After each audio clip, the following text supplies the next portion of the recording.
Hello, everyone. My name is Zach Clayton, and I need your help for an upcoming event called Mission for Healthy Heroes. This fourth year of our 22-hour podcast is happening on February 22nd, 2025, and is dedicated to tackling one of the most pressing issues facing our critical country and community heroes today: suicide prevention and mental health. We're bringing together experts, advocates, and individuals who live with experience to have an honest and impactful conversation about challenges our heroes face and how we as a community can help. For our communities, these tragedies often stem from complex factors like mental health challenges, including PTSD, depression, and substance abuse, family strain, and feelings of isolation when transitioning to civilian life, career stressors like financial instability or workplace difficulties, easy access to firearms during moments of crisis, and systemic barriers like the stigma around asking for help and gaps in support systems. This is a problem that needs us all: professionals, advocates, families, and communities working together to find solutions. That's why I'm reaching out to you. We're looking for guest speakers to join this important conversation. Whether you're a mental health professional who works with our heroes, family members or spouses who understand the challenges of this complex family lifestyle, advocates or nonprofit leaders supporting our heroes, researchers or policy experts working on systemic solutions, or a survivor who can share your personal story. We need to hear from you. Your voice and expertise could save lives by helping us shed the light on these issues and explore meaningful solutions. If you are interested in participating, know someone who should be part of this discussion, please reach out to me directly. You can use the information found right below me or by scanning this QR code. You can sponsor, you can volunteer, you can speak, and you can save lives. Because together we can create a powerful conversation that drives awareness and action. Let's honor our heroes by supporting them when they need us the most. Thank you for watching this short video, and thank you for caring about our hero community. Let's work together to make a real difference. I look forward to hearing from you soon. Thank you. Again, scan the QR code or use the information below, and let's make action count.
Oh, I'm going to be honest with you. That last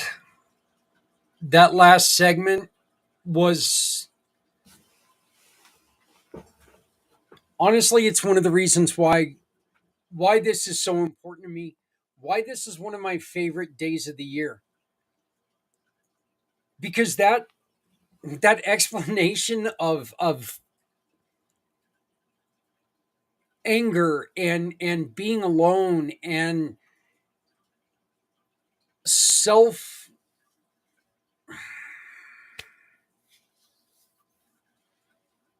beating yourself up, just having so much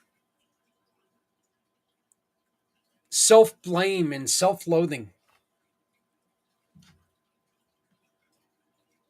I'd love to be able to talk about everything else. I'd love to be able to talk about how we came together this year and we eradicated suicide. We don't have to worry about it no more because everybody lives in a perfect purple clouded world. I would love nothing more.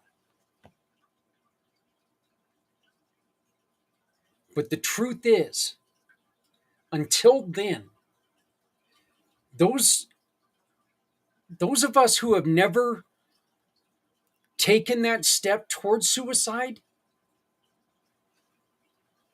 we need to hear that because he's not alone. He's nowhere near alone. And it is just a sad fact that, you know what? Unless we get together and do something, there are going to be more people who are going to feel that way. And there's no need for look, that was scary to hear. Your life is too valuable to not just you, but everyone around you.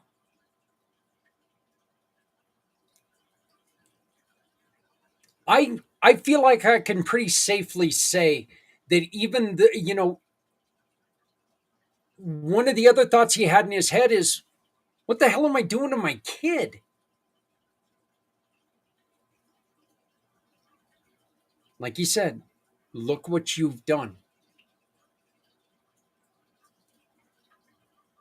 That was an amazingly shocking segment because it was real.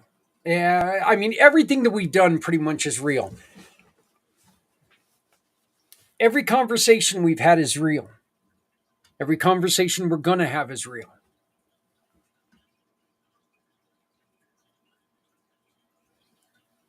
But as I said first thing this morning, I've I've heard stories that make me laugh until I fall off my chair. My poor floor when I land my fat ass on the chair or on the floor. It's so sad. You can hear it creak. And it doesn't help that I live in a home that's was built in 1907. This poor floor just really can't take that too much. But hearing the stories that just make you laugh and celebrate is followed by stories like that one that just make you understand how severe the situation is. With me for the next couple hours are some really, really good friends, and I want to welcome back first a guy that you've seen today. I still cannot believe I'm friends with this guy. It doesn't, as a child, he's always been the friend that you wanted. You wanted to have him on speed dial. Not that we had phones or anything, and speed dial really was, speed dial meant that you can the phone really, really fast, and there was no speed to that. But I want to welcome back Santa Claus. How you doing, Santa? Oh, you're on mute. I'm on. Ah, and I just muted you again. I tried to send you a message to unmute, and I muted you. Yeah, well, thanks. I know you wanted to hear me say a story, but then you wanted to go, no, we'll do it at a later time. Yeah. This is great. I just get done telling everybody that I've got Santa Claus as a friend, and now I'm shutting him up. There you go. That episode with Thomas was amazing. I listened to that whole thing, Zach, and you guys teased one another and you dug deep and you brought to the forefront a lot of the reason why you're doing this today. And it was a very good episode. Well done, young man. Well done. Thank you, sir. Also joining us for this next section of segments, and I'm not going to unmute you. You can do it yourself, Mrs. Sue. Susan Roscoff, how you doing, sweetie? I am doing great and so glad to be here. See, I didn't mute you. Hello, Sue. How are you? I'm doing great. Good to see you, Santa. And then, of course, where Sue goes, you got to deal with this guy too. Her hubby, Kurt. How's it going? Yeah, there you go. Yeah, look at this. He comes on voguing. That's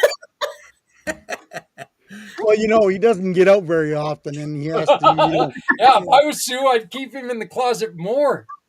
But Well, we're going into the closet. That's a whole different, topic, Zach.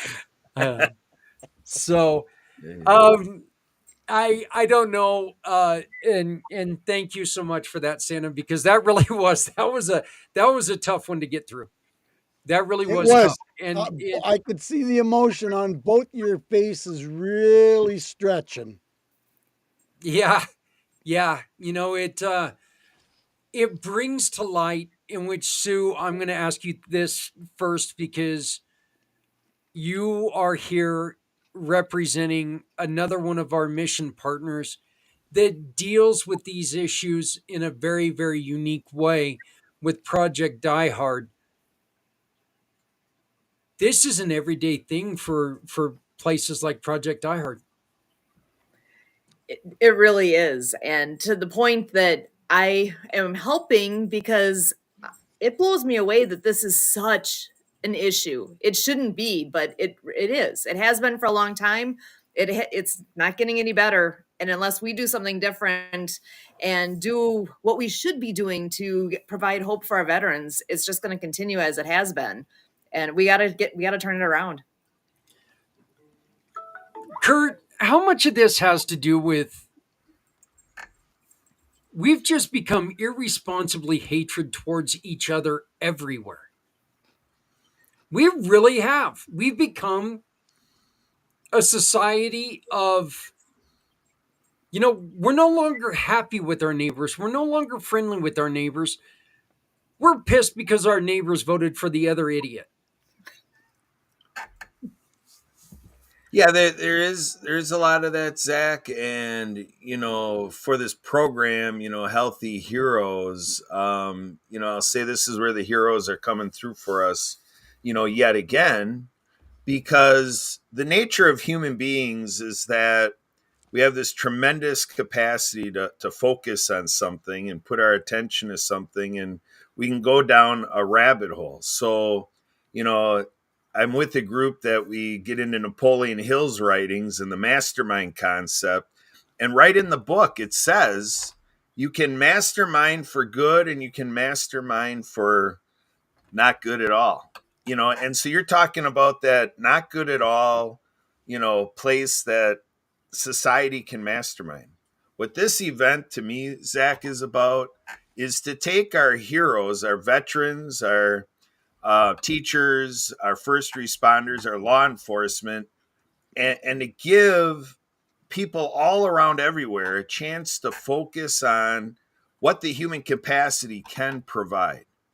So when you look at this issue, I have great optimism that through what you and Thomas were talking about, everything all day today, everything since you and I have met, that there's so much to track with. We can put this down the road so deeply and canvas our nation and canvas around the world in a way like the world has never seen before and give human beings a hope that we have never seen before. So I propose, and I've experienced this in the sport of water skiing. Sue and I got to a day 10 years ago where we were denied the opportunity to take a community member skiing that would be using our sit ski. And we rallied the next morning. We mustered ourselves the next morning as a family. we devoted ourselves to say that ought never happen again, that somebody has a chance to ski and a couple people get in the way of that darn thing. And we more than sextuple the access to the sport of water skiing with the Wisconsin Water Ski Federation. And the life lesson it taught me is that people have a lot of good in them. If you do outreach and inreach and you really, because that's what I did.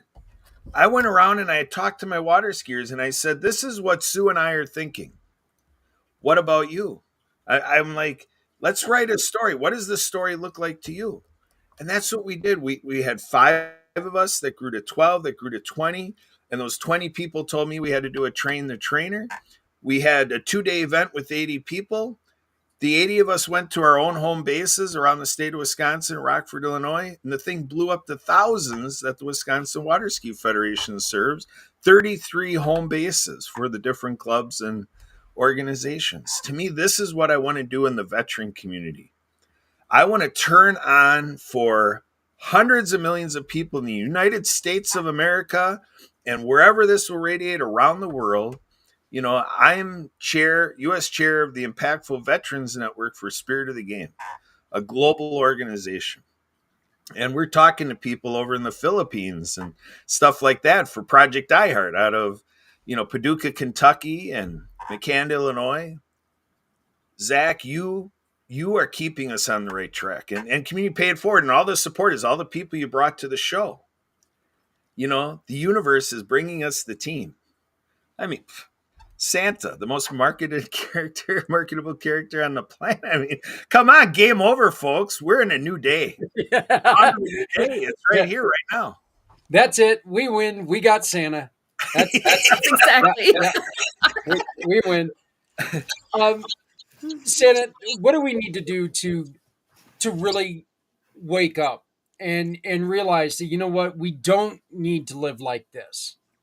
I've said this many times, and especially over the last 3 weeks, how my uncle Barry, who just passed, he and I couldn't have been further on that political scale. We could not have been further if we tried. Okay. I mean, there was no similarities anywhere near there. But he and I never once argued about it. Not once. He knew how I felt. I knew how he felt. We would hug each other, say, I love you. And we would part knowing that there is so much more than something as stupid as politics. What do we need to do to make other people realize, you know what? If you want to be dumb, that's fine. Go over there, sit in the corner, pick your nose, be dumb. But leave the rest of us alone that actually want to care. What do we need to do to make this happen? Yeah, Zach, the last decade I've been going around, and I started speaking to this 20 years ago already, that, other people in the world taught me about, how people work and how communities work. And so it gives me a 6-point checklist. First and foremost is, like whether it's faith life or there's something in all of our lives that we reach to regenerate, whether it's being a druid or, a tree hugger or, doing Reiki or, whatever it is. Everybody's got the thing that helps us get this energy, and we all have a source and a purpose that drives us and can move through us if we allow it. And then service, your whole organization, Community Pay It Forward, and what we're all doing together. We're being of service. Everybody on the planet wants to be in this space. And to do it, it opens up the educational space. This is edutainment. You're educating while you're entertaining. And so you're talking about politics, which is in this government philosophy, ideology space, which is a little fickle, and we're looking at what we're doing as citizens together. And you make a good point. We can go for driving unity for our citizens and transcend this political barrier. Let's demolish this barrier. And we're going to do it through our veterans. We're going to do it through our law enforcement. We're going to do it through our teachers. We're going to do it through our first responders. And, keep adding in all the heroes. The heroes are going to lead us through this. And we're going to do it with the business community. Everybody gets Santa approved. Here you go, Santa. Santa, check out this message. If Santa says we need to take care of our veterans, you best believe we need to take care of our veterans. There we go. That Let's is So, Santa absolutely Claus. There correct, we go. Jeremy. Absolutely. again, we win. We've got Santa. Done. Well, the reality of it is we shouldn't have to get Santa involved. This should be an automatic, let's look after them. They did not, and I say this all the time on whoever I'm talking to, they did not hesitate. You did not hesitate to sign on the dotted line. Why do they have to come back and be treated like second-rate citizens? Not acceptable. We need to change the status quo on the way they are treated, the way they're looked after, the way they're dealt with, if we can put it in that kind of terminology, that yes, there has to be standards, there has to be protocol, but there shouldn't have to be 5, 10, 15 years of waiting on a waiting list to get approved when you got no arm that says, well, you're not disability, you're not disabled. Let's crack open the skulls. Let's open up the reality. And, let's give the veterans what they deserve. Hello, Tom. Welcome to the show. I would like to say it again. And real quick, you can see the QR code up in the corner for Project Die Hard. Project Die Hard is another one of the wonderful, wonderful mission partners of the Community Pay It Forward family. What that means is very simple. 3 easy words. 3 easy words. Shop, click, and pick. And I almost used the wrong finger first. I don't know who else almost caught that, but I damn near used the wrong finger first. So that would have almost been, I muted Santa Claus and flipped everybody off in the same segment. I think someone needs a nap. It's not that you've been doing this for 3 or 4 hours either. I definitely think someone needs a nap, but shop, click, and pick. Okay, you shop with any of our partners, and this list is continuing to grow. All right, these are people who are simply going to give Community Pay It Forward, my company, a referral award. You make a purchase from them, they give us $10. And then what we do is we give up $7.50 of that $10 to organizations like Project Die Hard, because they are out there to improve things. They're out there because things need to be improved. They're out there because this has to be there. It needs to be there, and it needs to be there now. It needed to be there a long time ago, but things are things, right? That's just the way it is. But this is one way that you can really support organizations like Project Die Hard. We need the right people in the right place to take care of those who need help. You're right, Thomas. You're right. Yep. And then again, this is one of the programs that he'll be bringing together in March to change the way the way things are done. That's great to hear. That's right. Thomas is part of the Kurt crew, isn't he? Mm-hmm. Yeah, he was with us not that long ago. On every Monday night, we do Project Die Hard Mission Monday update. We have a podcast every Monday to keep everybody in tune with what's happening on Project Die Hard, and we love to feature someone or something in the process. And Thomas was kind enough to join us recently, and love him. You are amazing, and which you obviously know after having him on with you here in that last segment. You guys are the conversation was outstanding. Yeah. Well, like I said, it was just a conversation that needed to happen. And it's a conversation that, you know what? It's hard to have. That's a conversation that was really hard to have. I want to ask you guys the question, and Sue, we're going to start with you. I'm going to ask you the question first that I asked Tom. And what do we need to do without forgetting, without sugarcoating, without hiding the fact that we've got homeless vets, that we've got starving vets, that we've got vets in pain? What do we need to do to start pumping up some of the good things that are going on. Some of these vets that are getting through school and changing the world in a positive way. Because by God, there are a lot of them out there. But you don't hear the noise over all the negativity. But we need, I think, pie in the sky, maybe.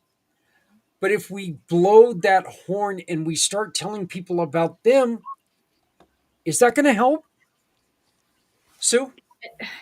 Absolutely will help. We need to keep hearing the good news. There was a time, oh gosh, I'd say over a decade ago, that I actually stopped listening to talk radio because I could not take it anymore. It was all negative. It was all the bad things, and it was bringing me down. It was too much. So I stopped. I started listening to good things, and that changes your mindset. We need to do more of that. We need to do more of showcasing where the success is happening. The whole idea, like with Project Die Hard, providing hope to veterans, that is something, if you can see the good, it's easier to understand that, okay, the good is there. I might only be feeling the bad right now, but it's out there. You got to be able to see it and showcase that so that people have something to glom onto. That's like having Santa around. Santa always makes you feel good, right? And having that, it's a great, great thing. It might seem real simple on the surface, but for real, every time I see Santa, it makes me smile. I love it when Santa Papa John is in anything around where I am. It's just a great thing. And that is something with all the things Project Die Hard does. They are an organization that is going after making a difference. The problem is too big. Suicide is real, and one is too many. So having a place where we can have them come, we're working to create that. And that first location in McAnda, Illinois it's getting there. We have a location, we have the property, we have a building. We need to finish remodeling that so that we can continue to make that difference and start the next phase of where we're going. Because yeah, that having that positive outlook, having the good things right there in front of us, we need that. We need to showcase that. We have, look at this. I invited him back. Holy. We're talking about him. I invited him back. Thomas, welcome back to the show. Thank you very much for joining us again. I'm glad that you got my subtle hint of me just throwing a link at you going. Yeah. Yep, I saw it. So, But I couldn't walk away from the screen because you had three of the most wonderful people that I know on your podcast. How could I walk away? You got Kurt sitting there with he's actually dressed like his wife in the right shirt for a change. It's not a Hawaiian shirt looking all fancy and fun. And his beautiful wife Susan, who had me on their Monday show, and you got Santa sitting there. Who doesn't want to be on the same screen as Santa? right. It's possible. Yeah, I mean, like come I on, said, I mean, We got three amazing people sitting here. Thank you so much for just sending me that random text so I could, join you. Well, we only talked about how to you for follow the first orders, 10 so. minutes and you weren't getting the hint, buddy. It's like, do we have to write it out in telepathy or what and say, hey, buddy, you did an awesome job. You had an awesome sense of, you guys were really clicking there, Thomas, and it was an amazing session. And hopefully, you did the old proverbial, I'll take Kurt's word, knock on wood, that, maybe you hit the nail on the head for a few people, and maybe you're going to open up some eyeballs and some earballs to listen to what you were actually saying and saying, there is a way to get out of this slowly and steadily, but we have to all be part of the picture. Roger that, Santa. Yeah. I appreciate it. And one of the key things that you're seeing in this segment is Project Die Hard. They are a key component to what can be done, what they're creating and what they have going on and where they're speaking about with their FOBs. That is amazing. It's an amazing program, an amazing ability to be able to bring people together, walking through their faith, realizing where they need to be, doing the things that need to be done, and they're out there, boots on ground, making a difference. That's what matters. We're also being joined I want to bring him on in here before we continue. We're also being joined by Jeff Jeffries. I welcome you to the show. It's great to meet you. I know that you are very familiar with everyone else on the screen. It is wonderful to meet you. Please tell us a little bit about what you've got going on. Awesome. Thank you, Zach. I appreciate the coming on here. Thank you for joining us. Yeah, thank you so much. You guys have been incredible. I managed to kind of catch some of it here and there throughout the day, so it's pretty cool to see what you guys are doing. We're doing a couple things here. First of all, we're filming a reality TV show here this summer. It's actually called Our Kids. It's about raising money and awareness for local children's charities. That's the objective. So if you look at, we're starting that this summer, and then next year. So that's going to go for 4 years. We're going to capture every single state. And we're going to capture a charity in every single state. And then the next year after that, we're doing Our Vets, which would be the exact same thing. It's about raising money and awareness for local veteran charities. And, we look back, the reason why we created these shows are because of the fact that we recognize that, look, the government's not here to help us. We know that. Corporations, banks, the big guys are not here to help us. The reality is, if we want to help, we have to help ourselves. And by growing a large network of people and growing an army of people, is what we're kind of aiming to do. And the reality is there's a lot of problems. And once again, too, we're starting off with our kids. The simple reason is because of the fact that, look, our generations in the future need fixing. We gotta go back. It wasn't like when we were kids growing up. We had a very safe environment. We just were kind of sheltered, and we didn't have to deal with all this garbage. Social media, of course, is a major problem to all that. But the reality is that once again, there's no one out there to help us. And there's a lot of kids that need help. And there's a lot of great organizations right now in every single state that are doing things to help kids in a variety of different matters. And that's what our objective is, to basically just kind of show the awareness part. Tell America, look, guys, this is what the problem is. And maybe you didn't know this, or maybe we didn't want to know it, but here's what the problems are. And more importantly, here's how we can get involved. And that's the key thing. And we're starting with our kids. And then, like I said, and that's going to run for 4 years. We're going to hit every single state. And then we're going to actually go to the veteran side of things. Because once again, too, we all know that our veterans are not taken care of. They were sold a bill of goods that when you sign up and protect our country, this is what we're going to do for you. And when then they're out, they're out. And there's a lot of great organizations out there in every single state that are there to help us and to help not help us, but help the people that are out serving our country when they're all said and done. And government's not doing it for us. So let's take care of it and do it ourselves. But once again, if the awareness is there, then it's a different story. We know what the problem is, and we know we can help. And maybe sometimes it's not just money. Maybe it's the volunteer aspect. Maybe there's a different components of it, but we don't know what the problem is until we're told what the problem is. And that's the purpose of the shows we're doing here. So. Yeah, and see, to me, I think that's one of the funniest things about this is it's not, look, this isn't a problem that's hidden anywhere.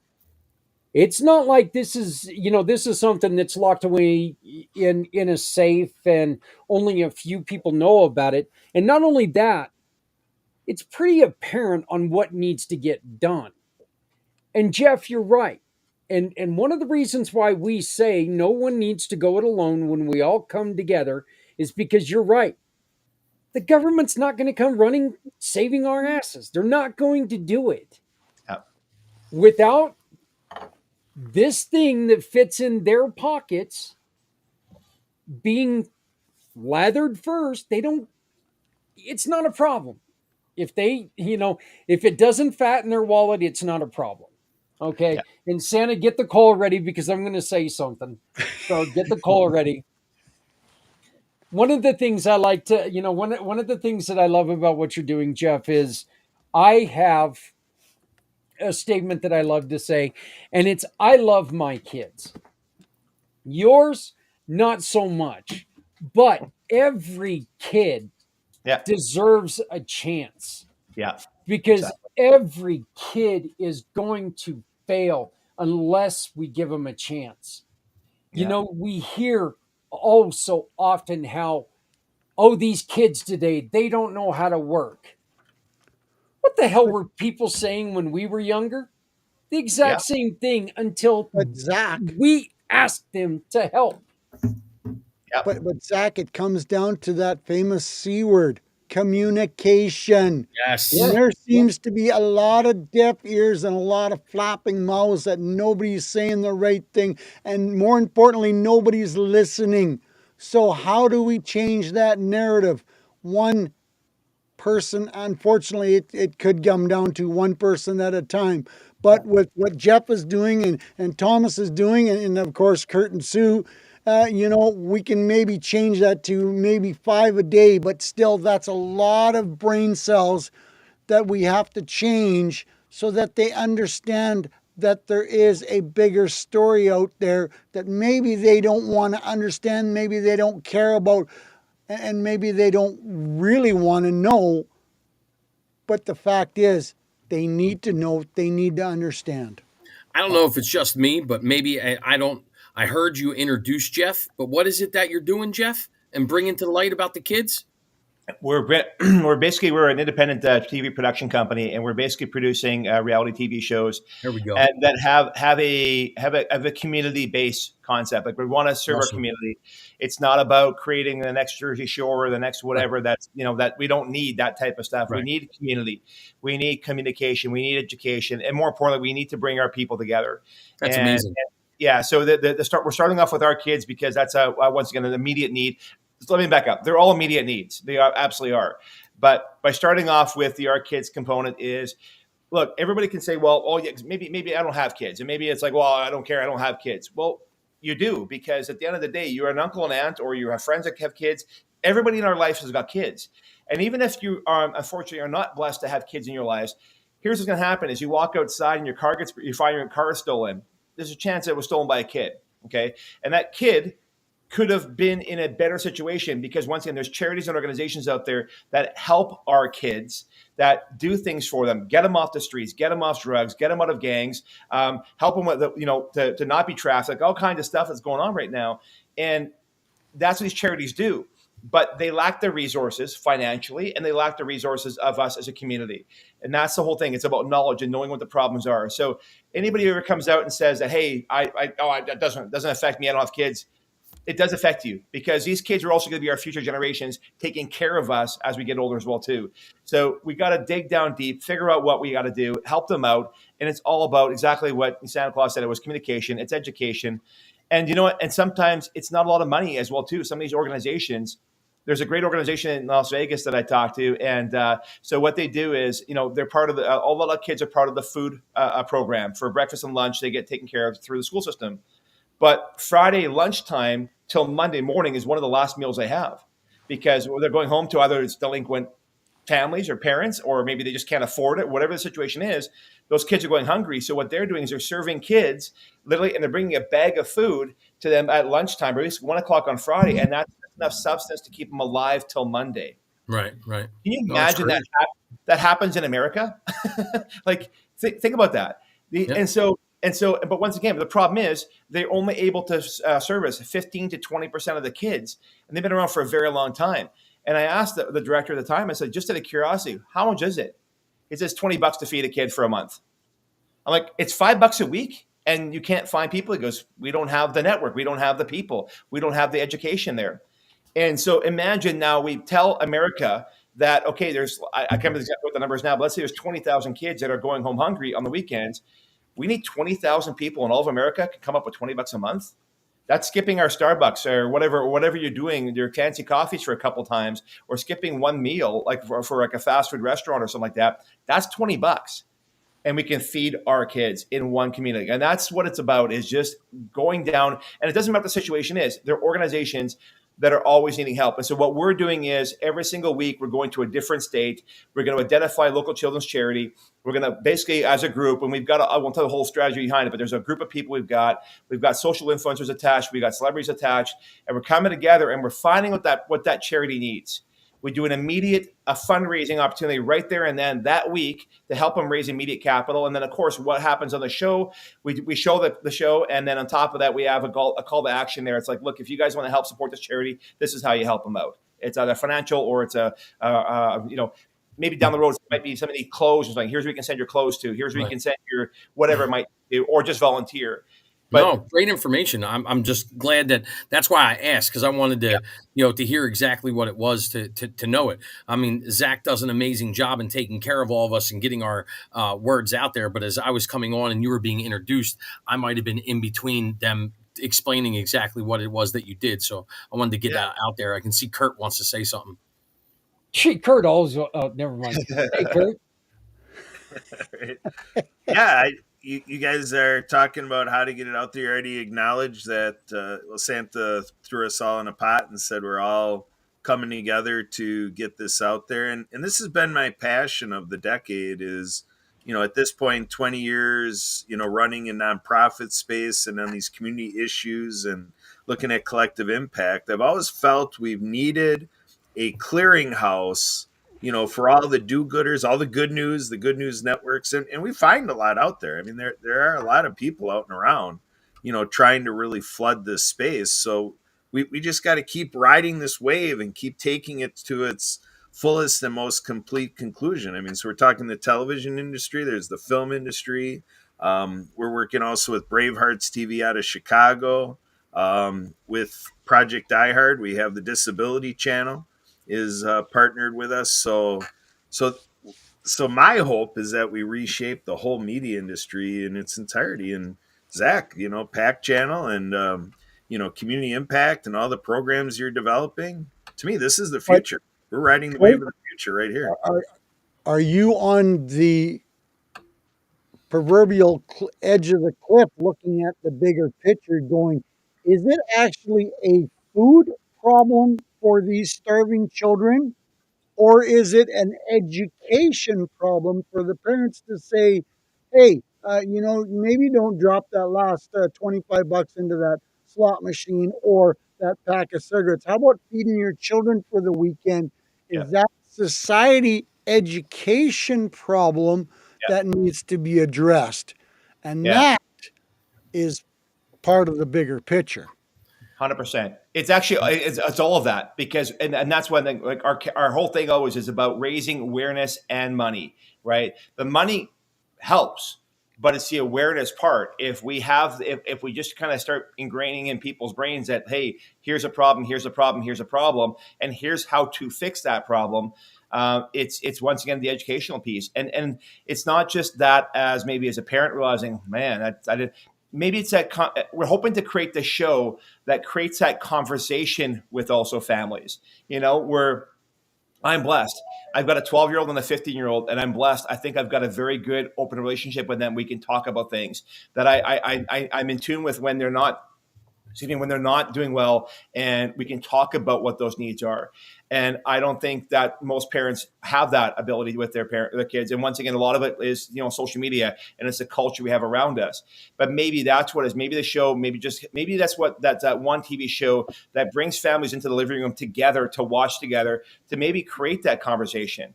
I hope also while you're doing that kids community and you're focusing on the kids, because you said your next segment is going to go into veterans. I hope you get into some of the veteran communities with the kids, because Absolutely. there's a lot of veteran communities that have the lower end echelon. Because being from an E5 down to an E1, we literally qualify for welfare, SNAP, all of those programs, and we're sitting on a base that is supposed to be taking care of us, and we still qualify for all these programs. So getting out there, finding and locating, those children in that area, you can get to some of that as well before you get to the veteran side, doing it for the kids and just getting out there and letting them know that we have that as well. It's not just in the low income areas.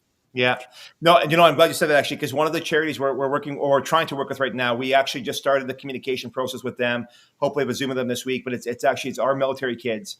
And they're out of Virginia, and that's exactly what it is. It's focusing on the kids of military families.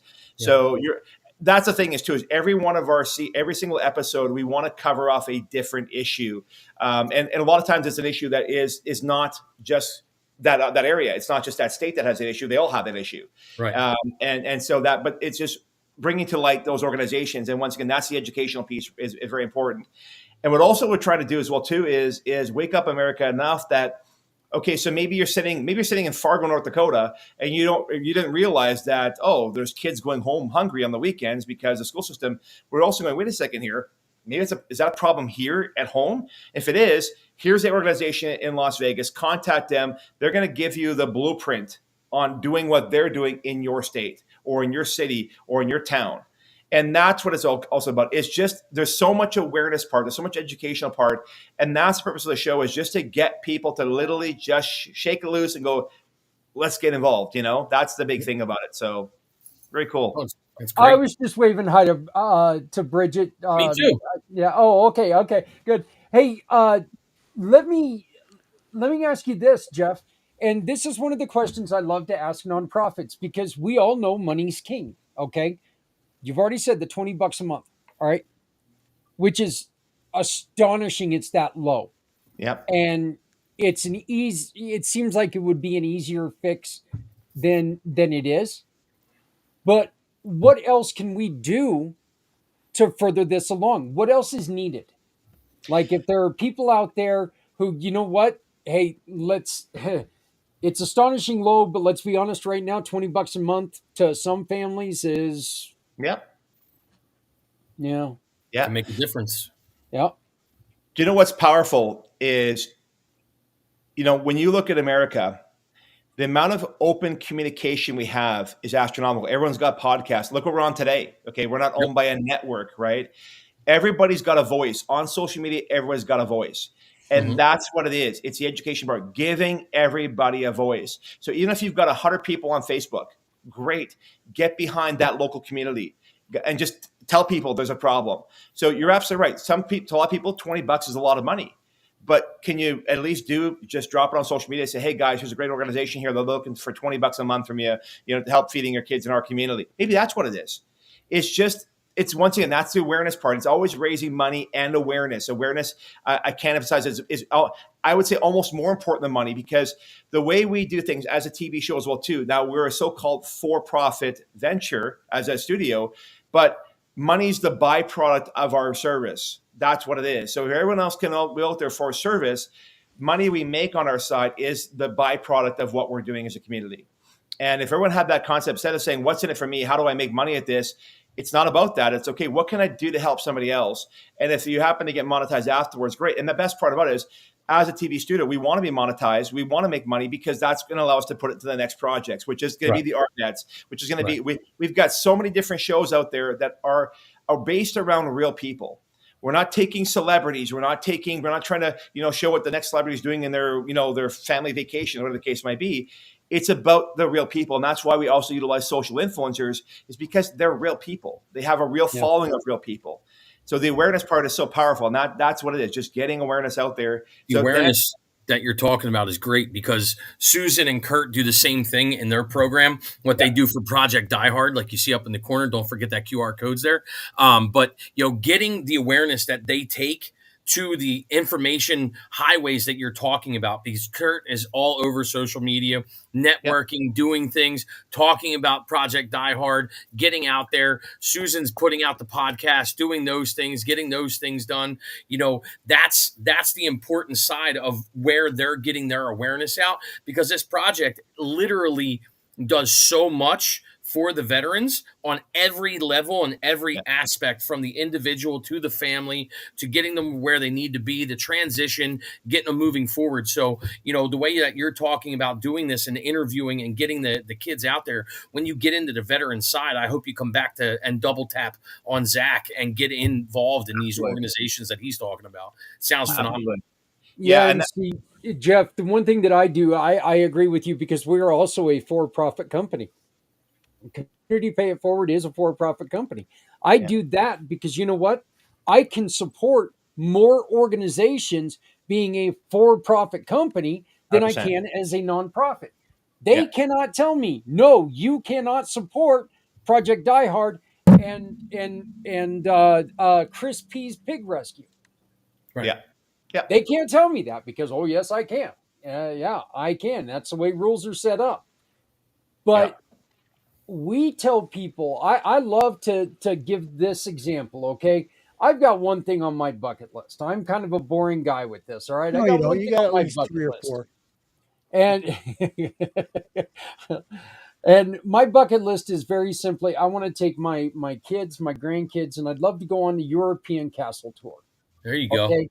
And if I'm doing that by giving away 75% of everything that comes in, imagine how many people we have helped. Of course. That's right.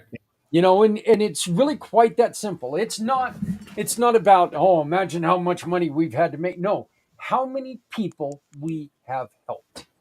Yeah. Yeah. 100%.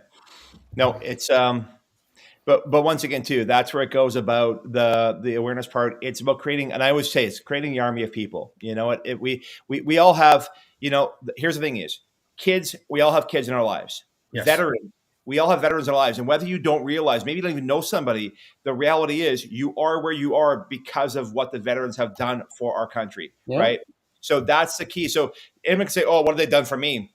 Well, look where you live. You look at the things you have.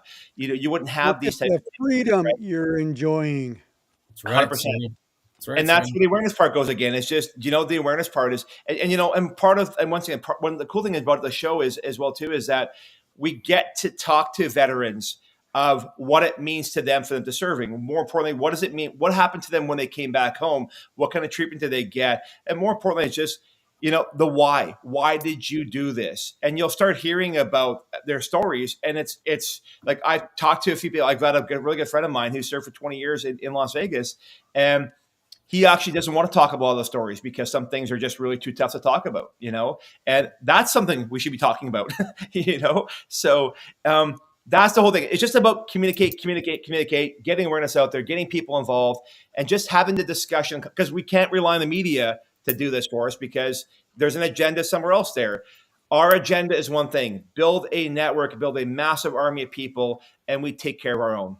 Network is absolutely what Kurt does constantly all the time. It's what I do constantly all the time. It's what Santa's doing all the time, is building the networks, getting out there. It's what Veteran Biz Connect is all about. So you talking about, you know, network is exactly right in my wheelhouse. You sparked me and got me to, you know, jump in here and talk about it. I hope it's something that we can do.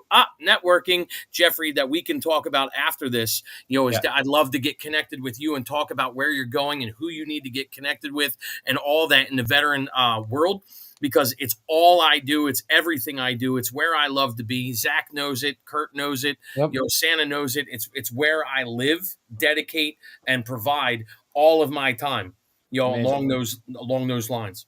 Amazing. Yeah, and I'd just like to bring up the point that, you know what, it's not one side or the other that's got this right or got this wrong. It's not one side or the other that's got an agenda. Neither side, as we've said earlier, neither side is going to come running to our, our aid. Yeah. We need to work together. We need to make sure, as a collective, as a community, if you will, we need to make sure that we're taking care of each other. Yeah. You know, look, we know that, Sue, you care about so many different things. You work with so many young people in your day job, right? I mean, you get to see some of the people that get forgotten every once in a while and get written off. Yeah. What do these kids say when they, you know, how is their attitude when they feel like they're just, there's nobody there for them? Boy, that it's tough when you have kids who are trying to figure things out. I work at a university full time, and it's actually that's one of the most rewarding things for me to see where they start, where they finish, and it's a choice to go to college. It's a choice to go into the military. They are starting from somewhere, and everybody has their own struggles. And I think that's one thing that often is missed and forgotten, that we don't know what somebody else's path has been. We don't know what they've been through. We can't assume that just because, you know, maybe they come from a well-off family doesn't mean they've had the easiest ride along the way here. There is no way for me to know what their path has been. And that's where I want to be in that position where I can help people see things in a different way and to see things they haven't noticed themselves, because that's where a difference can be made. I'm not going to live long enough to learn everything all on my own. I'm not going to, I can get hints from each of you, and that's where this happening and this being a piece that we can share out there, people can learn quickly from a lot of different aspects, and I think that's super important that we're able to give that. You know, one of the things that you said that I think is really important is you're right. We don't. It doesn't matter if it's a kid that comes from privilege and had everything that they were growing up and didn't want for nothing, or if it's a kid who could, mom or dad wasn't around. Maybe mom had to work 3 jobs because she was a single mom. You can't tell which one's going to be a screw up, but they're both going to be a screw up if we don't give them a chance. That's right. Yep. They're both going to have that emotional issue. They're both going to have that emotional trauma if we don't step up and do something for the kids today. And we keep talking about, like I said earlier, this is really a point when, you know what, it's our generation's turn to step up and stop telling these kids that, you know what, you're useless pieces. You don't work hard. You don't do it. No, that's not the truth. The truth is this: they found a easier way to work. It's called AI. Okay. They've come up with other things that, you know what? It wasn't around when we were younger. Okay. Let's be honest. There's not a single person on this call right now that when we were a kid, we wouldn't have tried to use AI in school. We would have done everything we could do. We would have been AI in the hell out of some of those things. Well, So for Kurt, he had to get over the rocks and the stones, yeah. Kurt, Every single one of my book reports would have been done by AI. oh, you better believe it.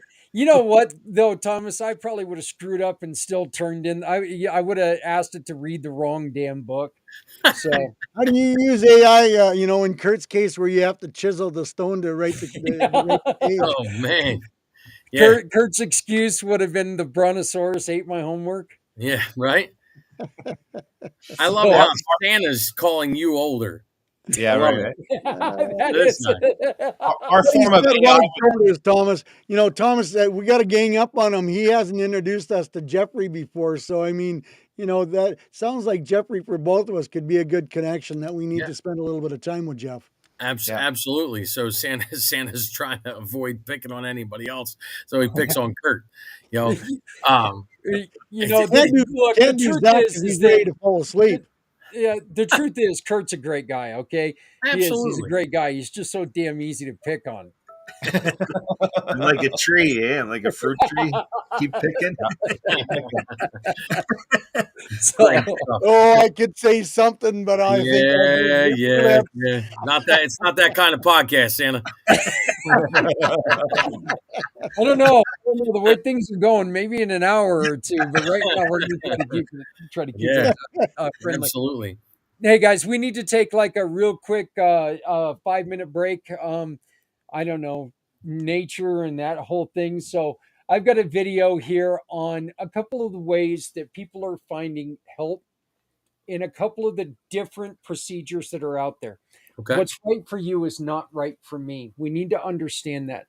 There are so many different things out there. People are doing some amazing things. Some of them, you know what? I wouldn't do. No, there's no joke. Okay. I wouldn't do it. But people are finding relief and hope in a lot of things out there. And we're asking you on this show, this whole program is simply asking you, what do you got? What do you do? And how can you help us create and forward the mission for Healthy Heroes? We'll be back in about 5 minutes. With the mission for Healthy Heroes, our goal is to talk alternatives, talk personal preference, talk about success. What works for you isn't always going to work for others. We ask you to join us if any of these sound familiar.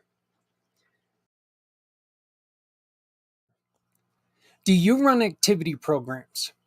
Activities like art therapy, music therapy, animal-assisted therapy, outdoor adventure programs, sports and fitness programs, gardening and horticulture programs. These programs have been proven to reduce stress and anxiety, boost mood and increase serotonin levels, improve social skills, and reduce feelings of isolation while enhancing self-esteem and creativity. They also provide a healthy outlet for emotional expression. What about a structured or heavily regimented program? These programs are designed to provide clear framework and routines that help individuals develop skills and stability in their mental health journey. Cognitive behavioral therapy, residential treatment programs, support groups with scheduled meetings, vocational training, and rehabilitation programs, or day treatment programs with partial hospitalization programs. Encourage accountability and regular participation. Help individuals establish daily routines for stability. They provide peer support and they reduce isolation. They also build life skills for long-term recovery while focusing on measurable progress.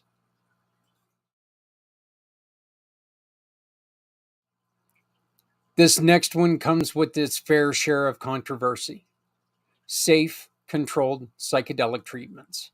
These treatments use psychedelic substances in a controlled environment under medical supervision to address mental health challenges. Psilocybin therapy, MDMA, ketamine therapy, LSD microdosing programs, in therapeutic or ceremonial settings. The benefits are vast, including allowing patients to process deep-seated trauma. It improves emotional insight and understanding. It reduces symptoms of anxiety, depression, and PTSD. And it also promotes feelings of connection and empathy, while catalyzing long-lasting behavior and emotional change. Our final example for this video is mindfulness retreat programs. Mindfulness retreat focus on deep relaxation, meditation, and self-awareness, often in serene and natural settings. Silent meditation retreats, mindful movement retreats, nature-based mindfulness retreats, healing wellness retreats, and mindfulness for trauma programs. They enhance self-awareness and emotional regulation. They reduce stress and improve focus. They boost resilience against depression and anxiety, promote physical relaxation and mental clarity, and encourage spiritual growth and inner peace.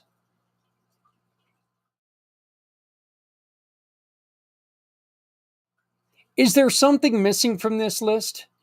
Tell us about your program and all the good that you're doing, working to support our heroes and their battles with mental health difficulties. If you scan the QR code below, it allows us to discuss how working together will help so many. Please join us on February 22nd for Mission for Healthy Heroes. Healthier tomorrows for our heroes today. You know, Thomas, he just got up and ran away. Closing the door, not running away from you. Okay.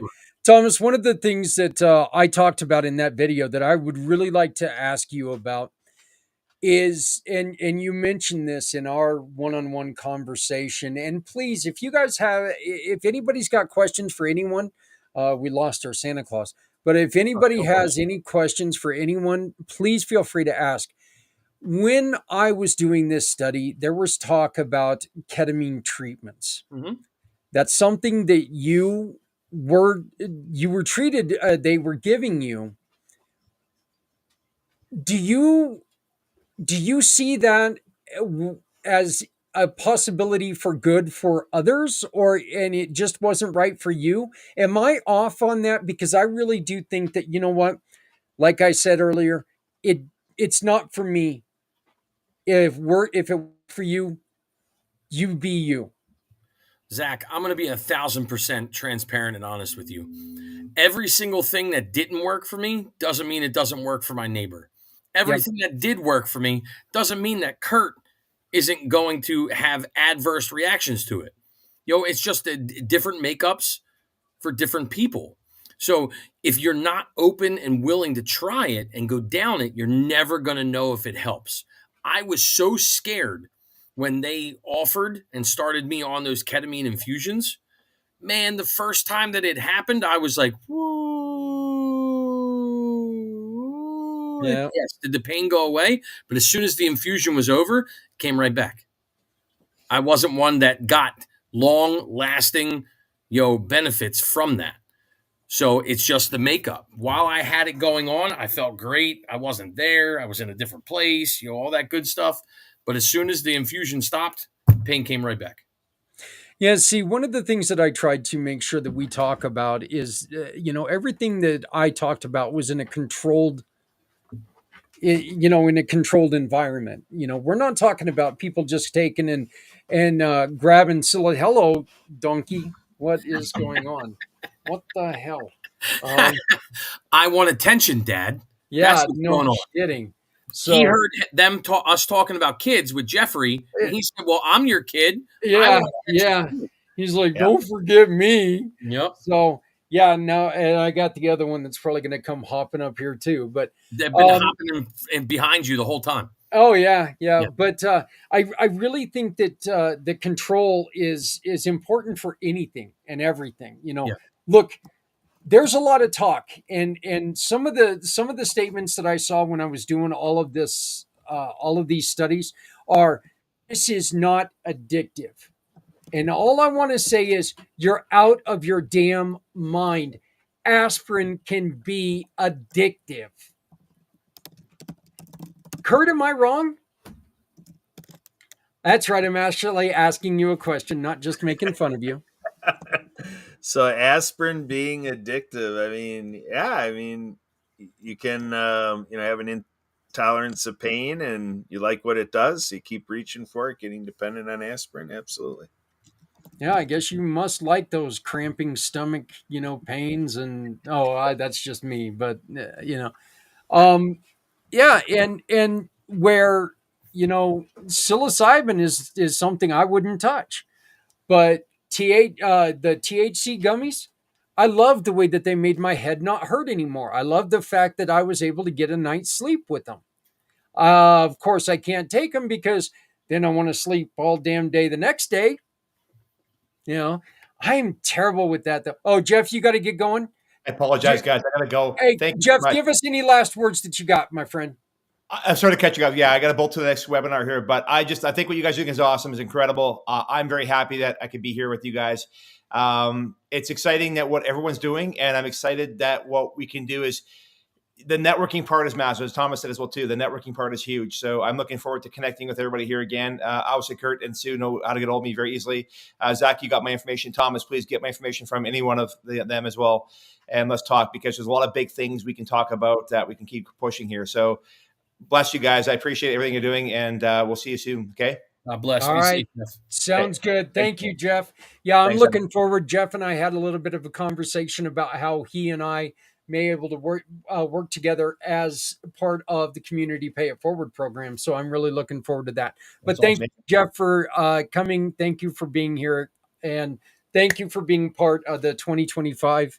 Yeah, that's right. Mission for Healthy Heroes. God, I forgot the year. Yeah, I'm starting to get tired. All right. Good. Thank you, God Jeff. bless, guys. Take care. Bye-bye. Yep. We lose one, we gain one. Another wonderful mission partner and a great friend of mine, Todd Lingale. How are you doing, Todd? It's good to see you. Hey, Zach, I'm doing great. This is awesome, brother. How are you? Are you awake? You staying awake? I don't know who I am.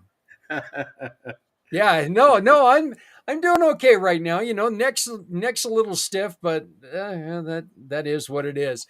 But Todd, it's really good that you popped up right now because CARES really deals with alcohol and substance, and I think that you're kind of fitting in a conversation that we were just having when, you know, granted you're trying to make sure that we're watching, you know, that we're paying more attention to the kids and giving kids an alternative,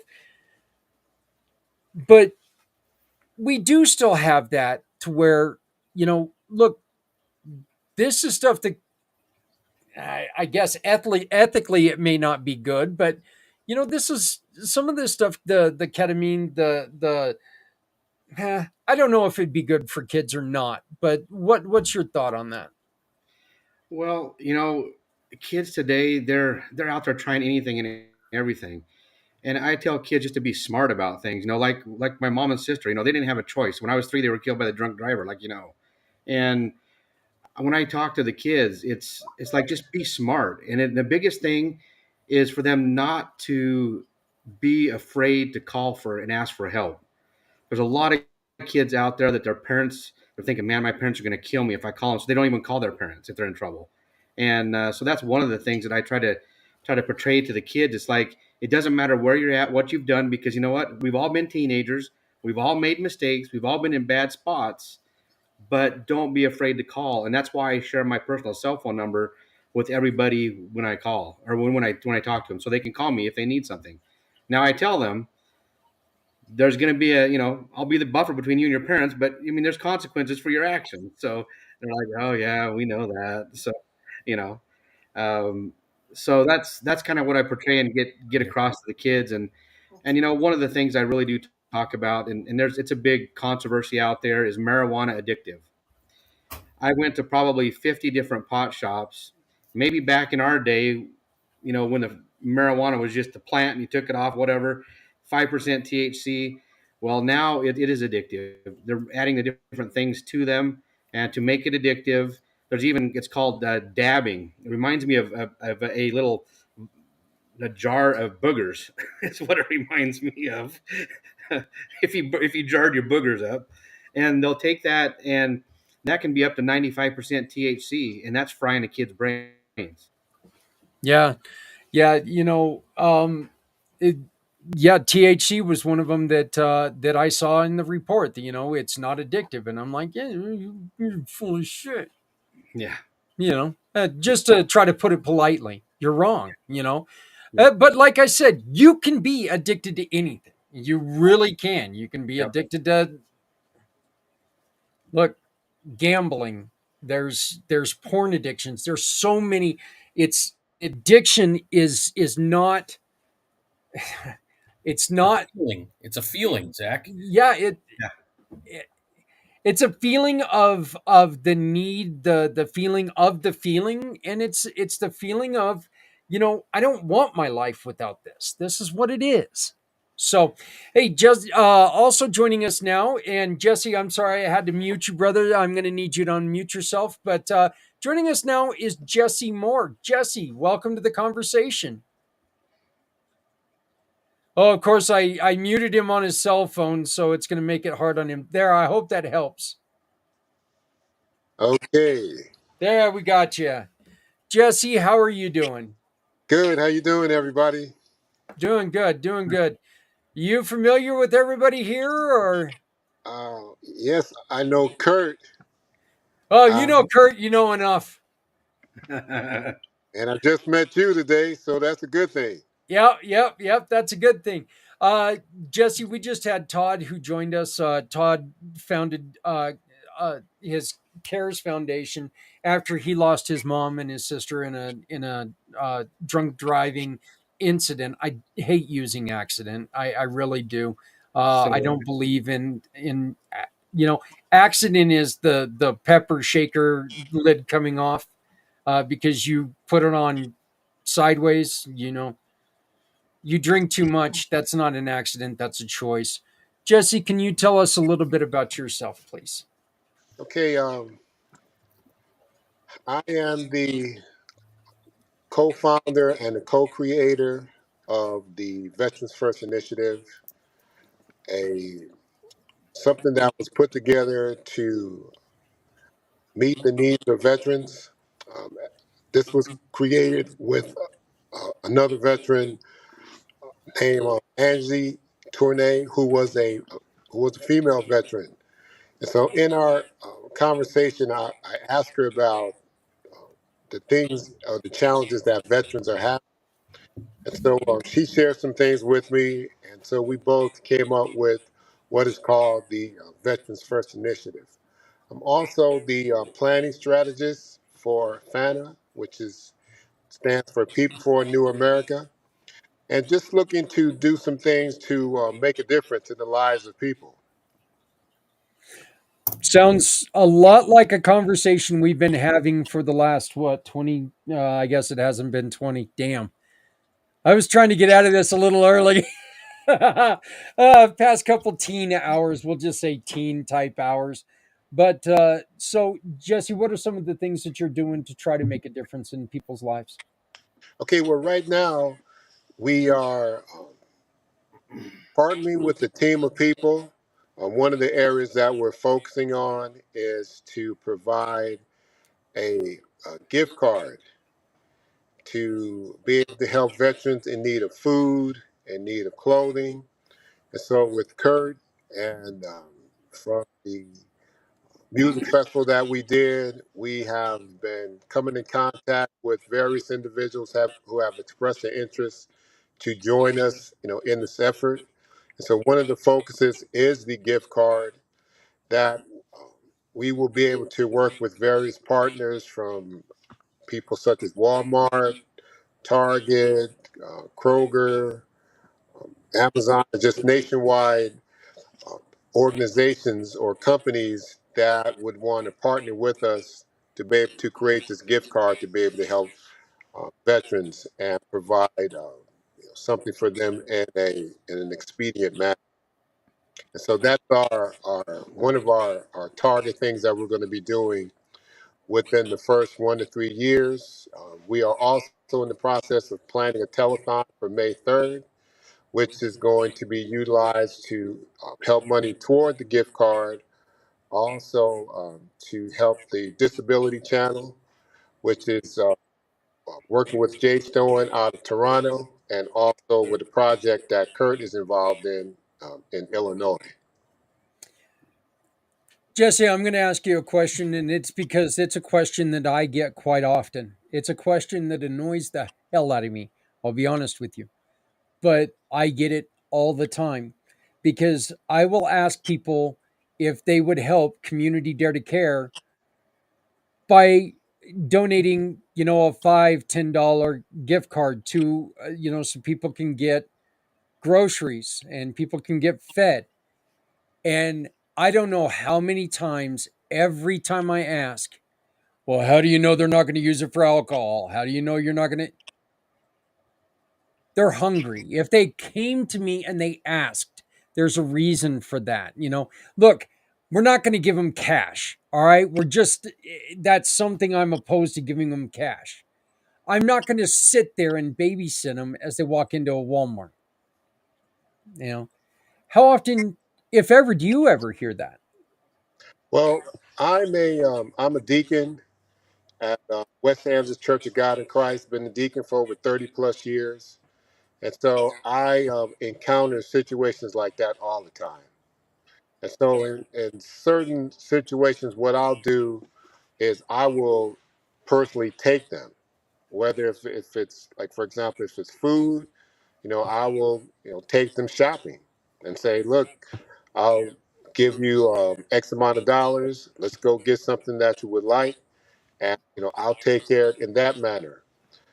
If a person needs gas, I'll go with them and put X amount of dollars worth of gas in the car. So I try to use wisdom in certain situations, and like sometimes you just have to trust that they're going to do the right thing.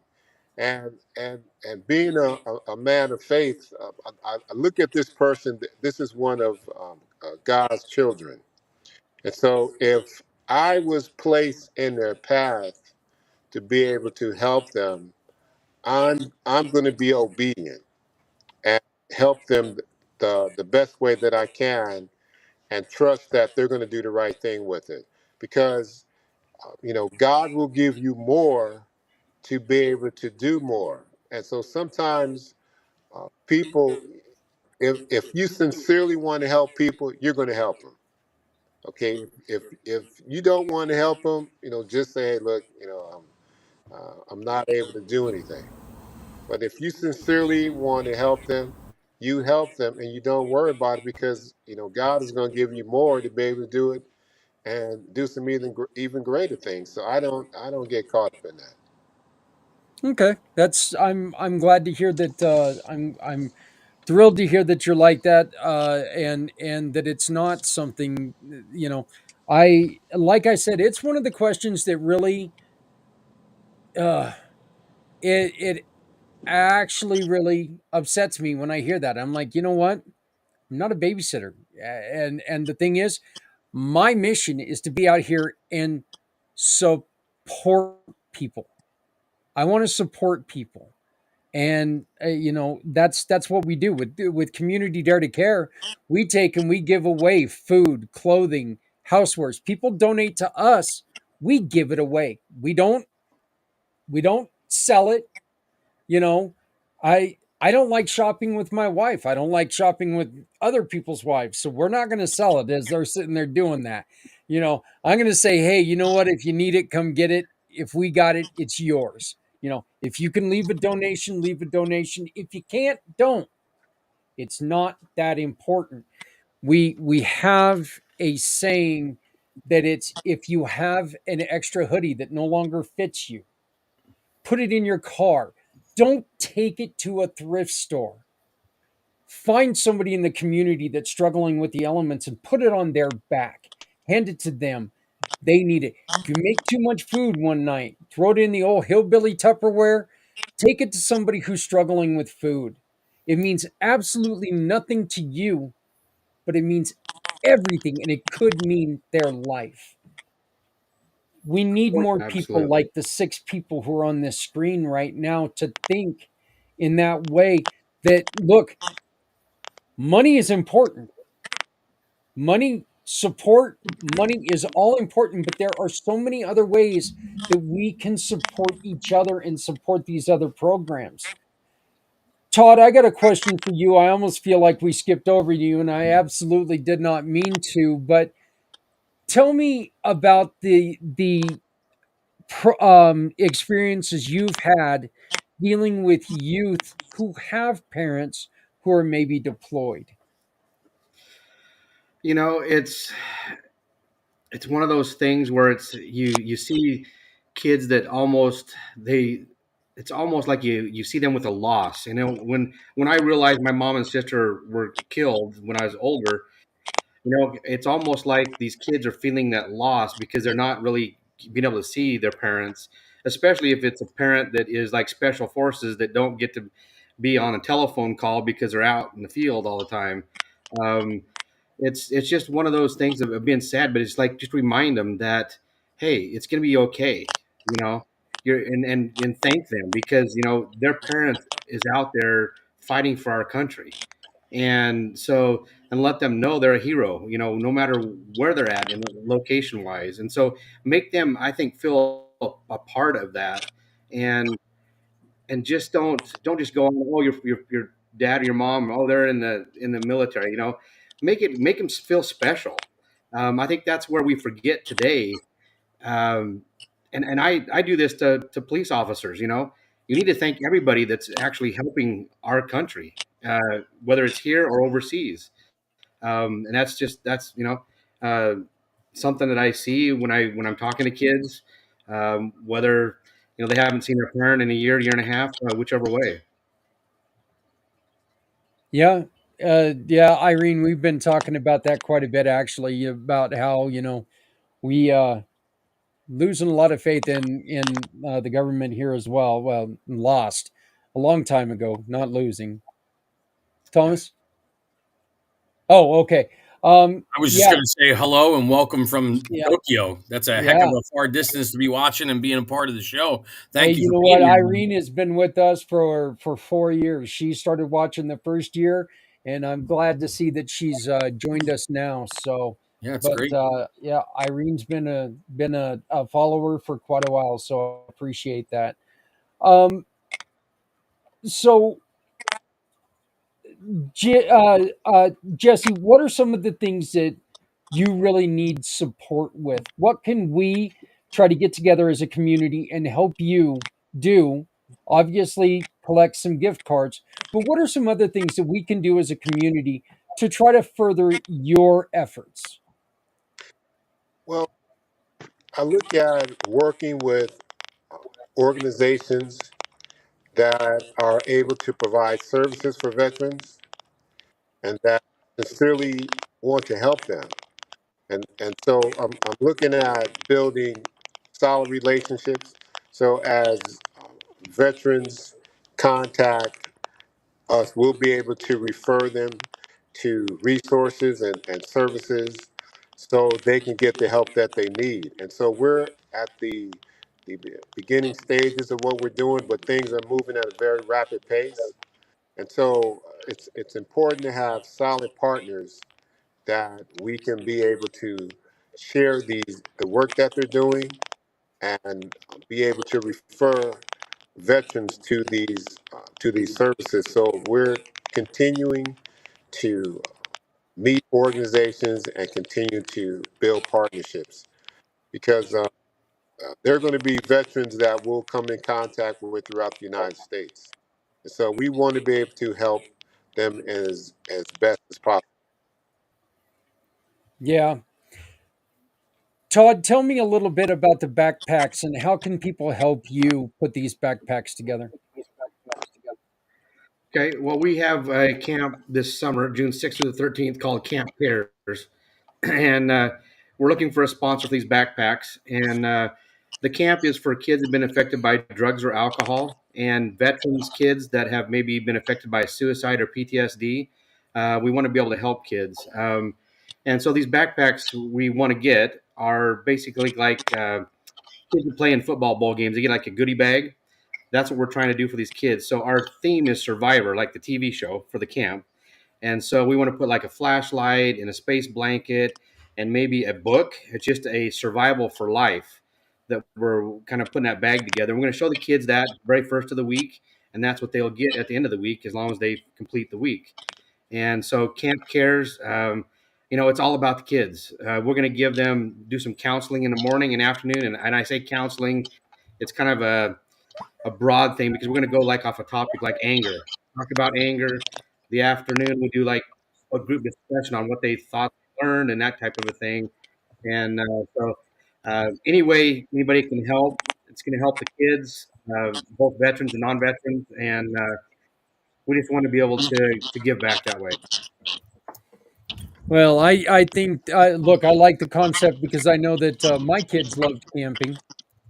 And, there's nothing like including them, and there's nothing like being there to support them. Hello, Richie. How are you? Hey, good, good, good. I had a glitch. I had to pull off to the. I was trapped in traffic in L.A., so I had to pull off to the side, and there was a glitch. But good to see you guys. You Thank got you. vehicles in LA? Just a few since the fires. You wouldn't believe it. Yeah. So, hey, Richie, why don't you go on ahead and tell us a little bit about what you do and how you are here in support of what we are doing? Well, basically, peace.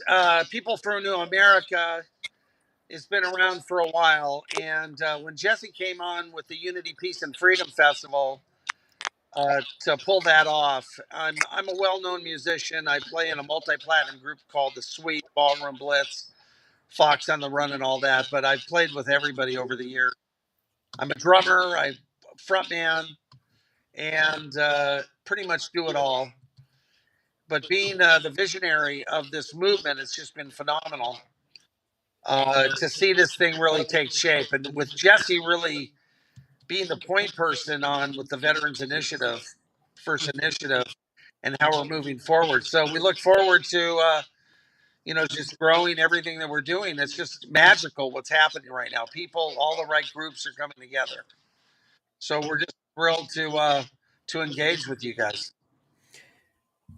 I saw something you guys had going on, and it looks like you guys have some pretty big names that are getting involved with what you're doing.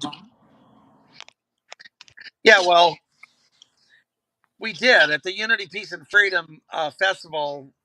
We had the Chambers Brothers, Main Ingredient, all the people from Pink Floyd. I play in the multi-platinum group, The Sweet.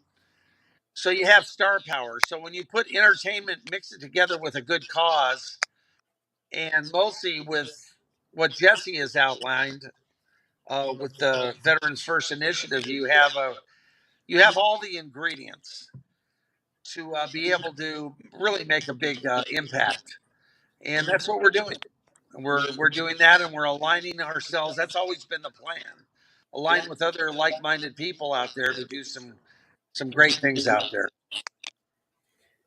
Jesse, what is the end game? Is there one, or is the end game fighting for humanity? It's an ongoing battle. It never stops. It never stops. And so in doing, so I look at this as ministry. So ministry never stops. There's going to always be people in need. There's going to always be people that's going to need help, inspiration, encouragement. And so this is an ongoing thing. And I'll do this. I've been doing things like this all my life, and so I'm not going to stop until I don't have the strength or the breath to do it anymore. So this is all or nothing. Well, it's definitely. I think the others will agree with me. I'm hoping that you will have breath for quite a bit, for a long time coming to continue this, because obviously this is something that's needed right now. Um, I'm just going to go around the squares here and ask Sue. Do you have a question? Would you like to ask anybody anything? You're the professional radio person. You should be doing this. Oh my gosh, I'm having so much fun watching everything you're doing here. This has been the most amazing day. All of the people coming together. Oh gosh, to ask a question. I don't know if I have just one. I'm like, my mind is going in so many directions with this group. This is amazing. Look around the screen. This Yeah. is and I know there's others that are going to be joining us shortly here as well. This has been a lot of fun to get to hear all the things that are happening. I think actually with Todd, I know you actually have started doing a podcast as well. I wonder if you wanted to share a little bit about how people can find out more with what you're doing. Let's see. There you are. I'm unmuted. So yeah, we're doing a podcast. Thanks to Kurt helping me, and it's called Who Cares at 9:45 Mountain Time every Wednesday morning, and we're going on. It's just raw. We're just talking, asking some questions, telling us about the different things that the individuals are doing that we have on, and just getting to know each other and put the word out there that we need to help each other. However that is, whether it's just anything, really just the big thing is helping, not just sitting back and not doing anything. If you see somebody needs help, go help them.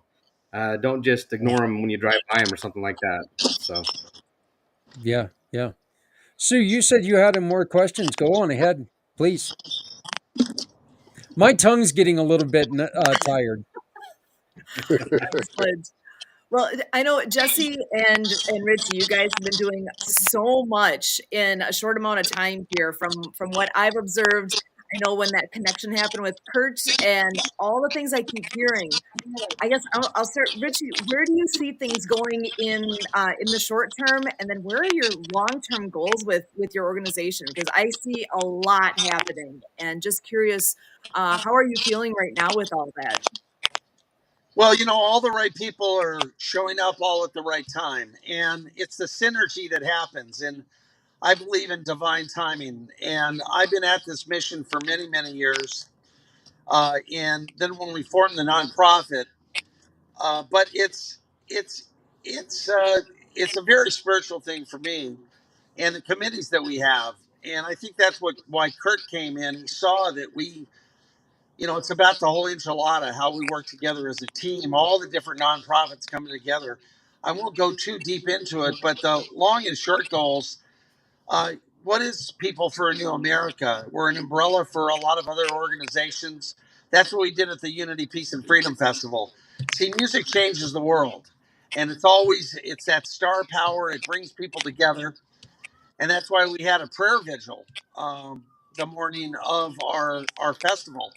It went on for 10 hours. The whole that whole here we got LA more fire vehicles. Oh boy. It's always something going on here in Los Angeles. But but in the long and the short of it, it's amazing when Jesse said after we did the Unity, Peace, and Freedom Festival was really bringing all the races and religions together. And we will continue that. But going for the veterans and helping the people that really need it right now, it was a good thing for us to align and mostly realizing there's not been a lot of concerts and a lot of things have not really highlighted our poor veterans who really need the help.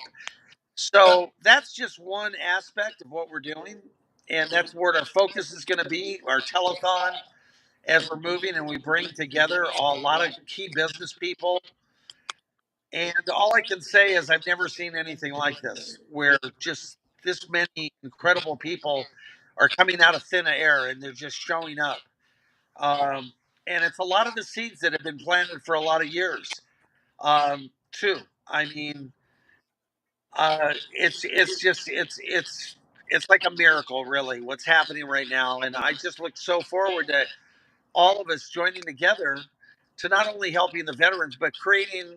I guess the overall thing is that my philosophy is 80% of people are generally good, and that 80% want to build a good, almost like heaven on earth.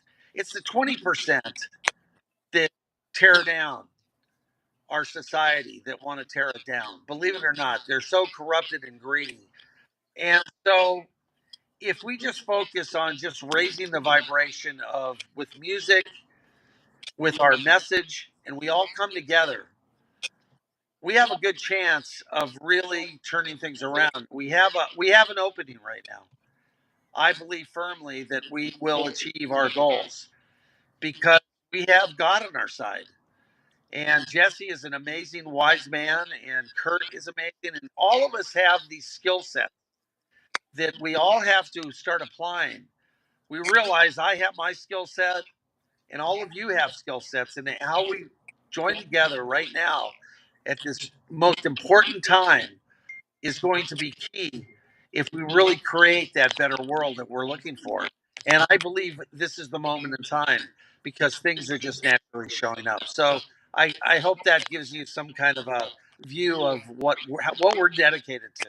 Yeah. Because we're not going away. We're just getting started. Well, I knew that you could definitely tell that you were a musician as soon as you said feel the vibration. You knew you were a musician right then and there. So, oh, by the way, Kurt, I liked how you kind of looked around and started smiling when he said you were a great guy. You were kind of like going, "Oh, who's gonna get me? Who's gonna get me?" I am. That you are a good guy. Suze, did you have anybody else? Do you have anything else, or? Well, one thing I heard Richie say was about we all come together. And Zach, isn't that what Pact Channel? That's what the ACT is. All come together. All come together.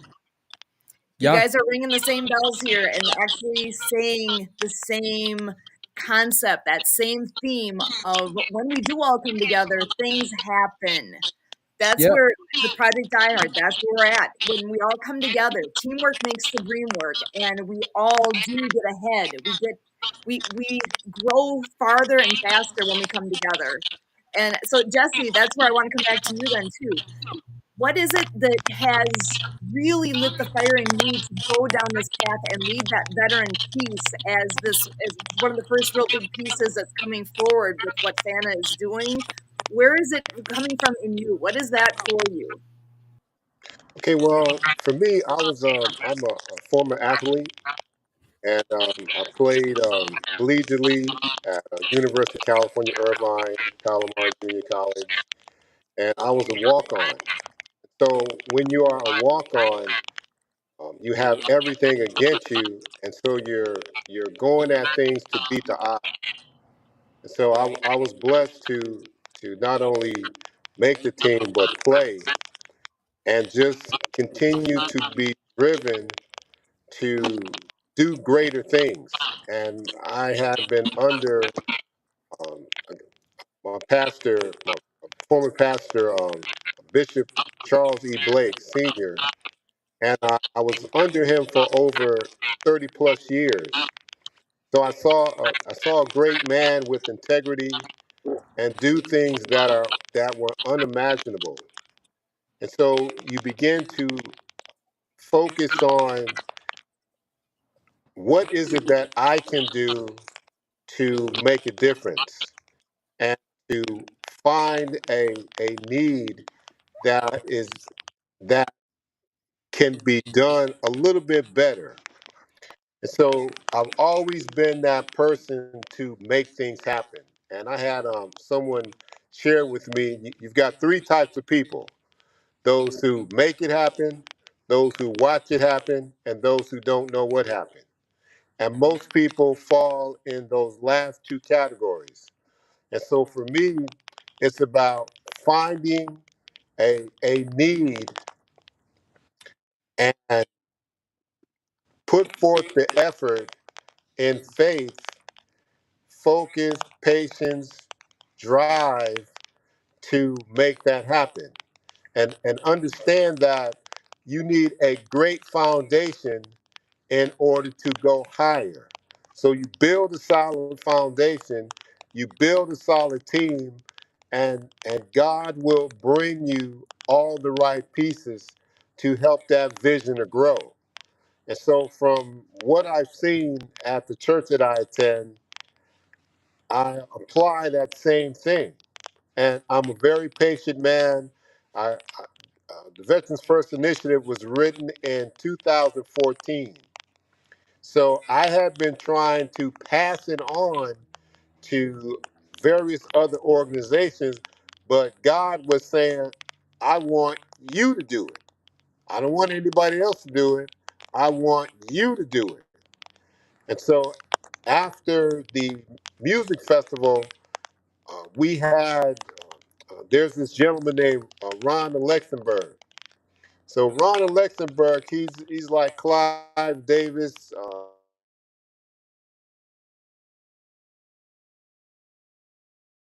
Unfortunately, it looks like the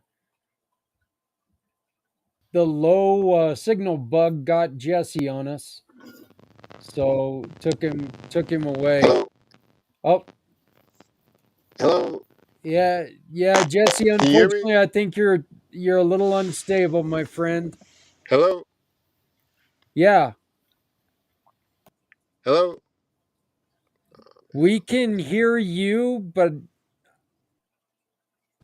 can you hear us?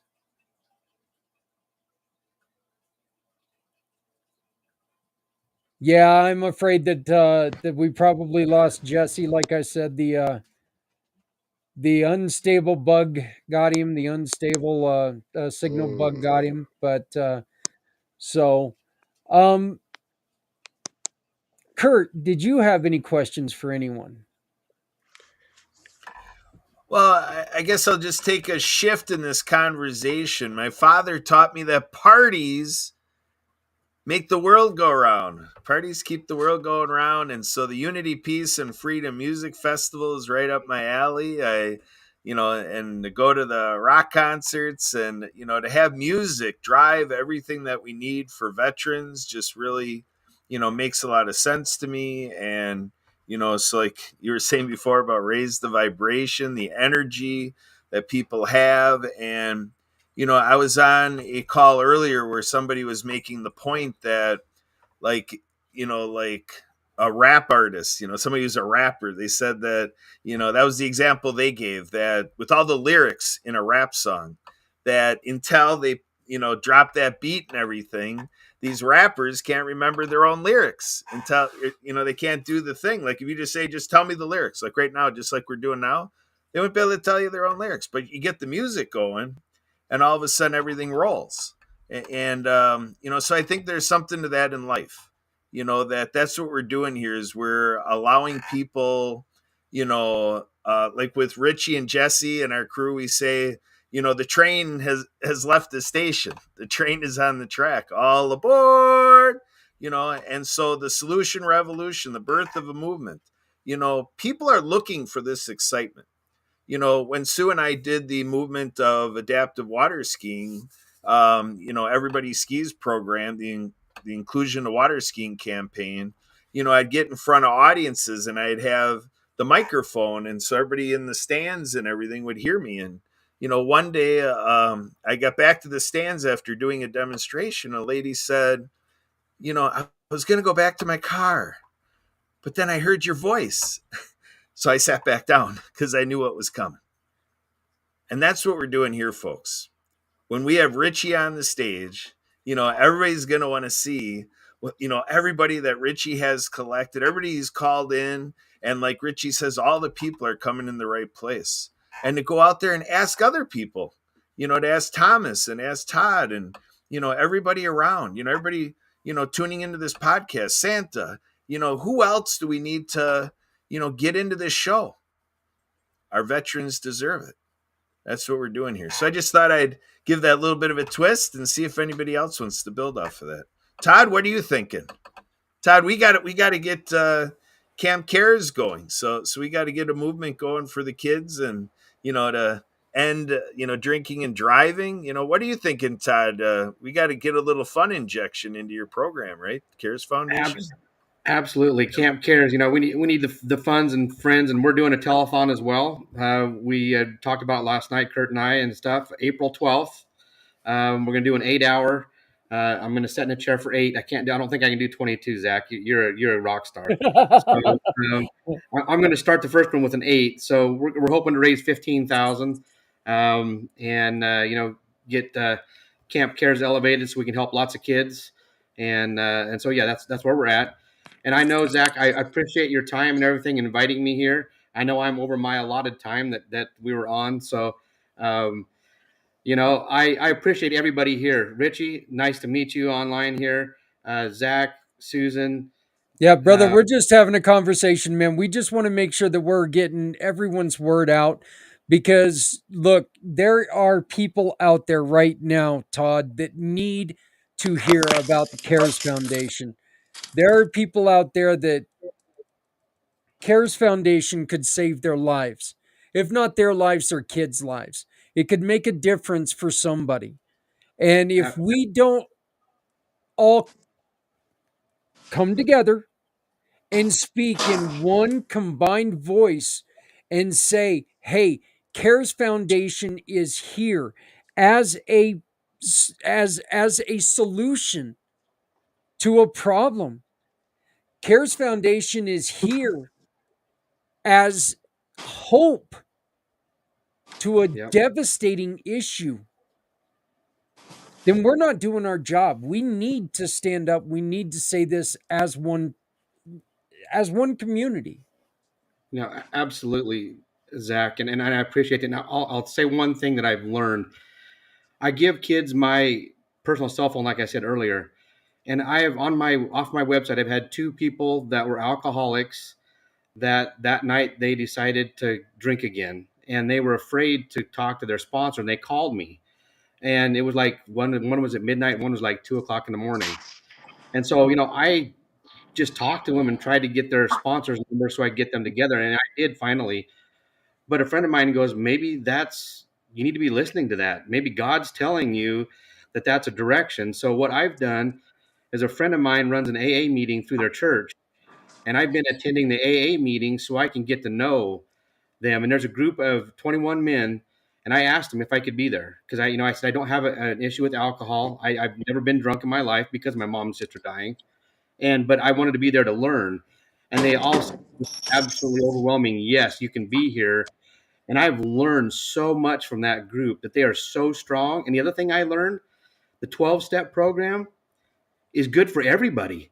No matter what you've gone through in your life, there's things to learn from all of that, because it's been amazing. And and like I've told you guys, I went through 4 years of counseling through anxiety and general anxiety and separation anxiety, and it's like, man, those things are making sense. It's not just for the AA group. It's actually to full circle healing, and that's what we need to get back to. All of us have a story, and that story may have dug into us here and there and gave us some sores and things like that. Well, let's get those healed, and that 12-step program will heal things for a lot of different people, and also heal us kids later on. Todd, that is spot on. What we've been saying this whole time. Zach, do you have his contact information? Oh yeah. Todd is actually Todd is one of our mission partners. We raise money again. I'm on a board of directors, Todd, for a foundation in Canada for drug and alcohol and mental abuse recovery. I will introduce you to my youngster leader that when he was a teenager, I kicked him out of my house probably a dozen times. But that's a Okay. story of teenagers drinking. Yeah.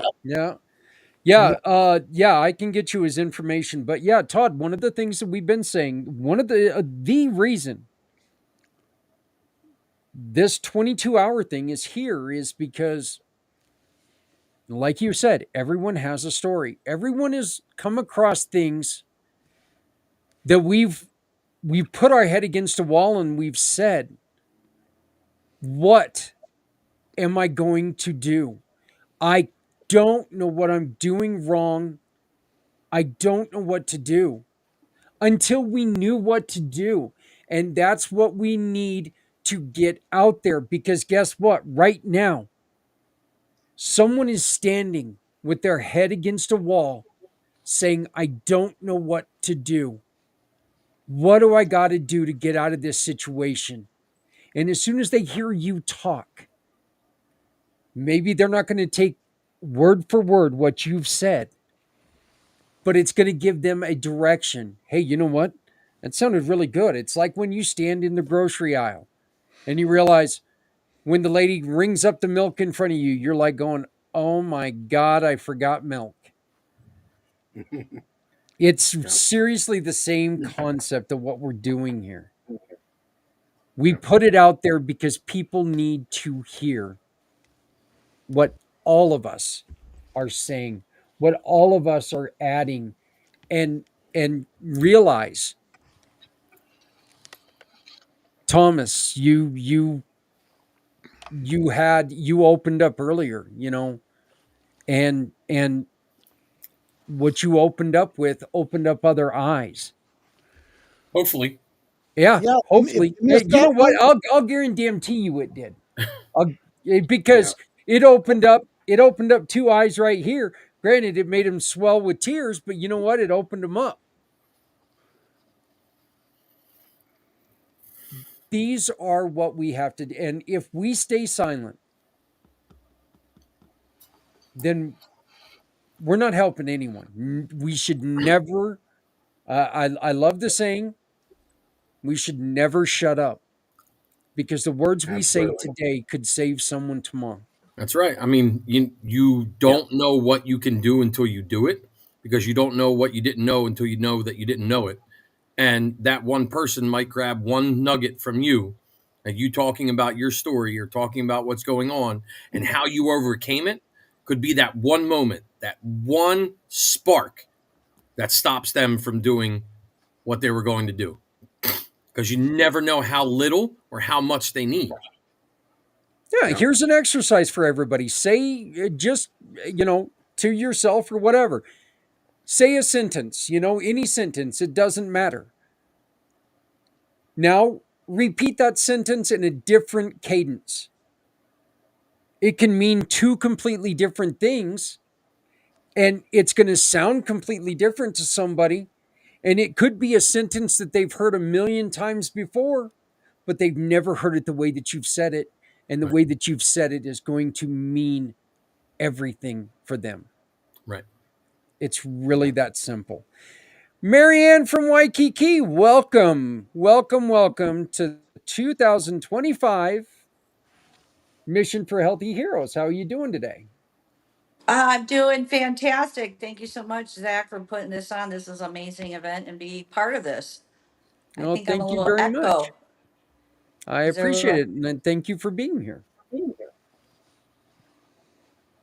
Um, yeah. So tell us a little bit about what you've got going on.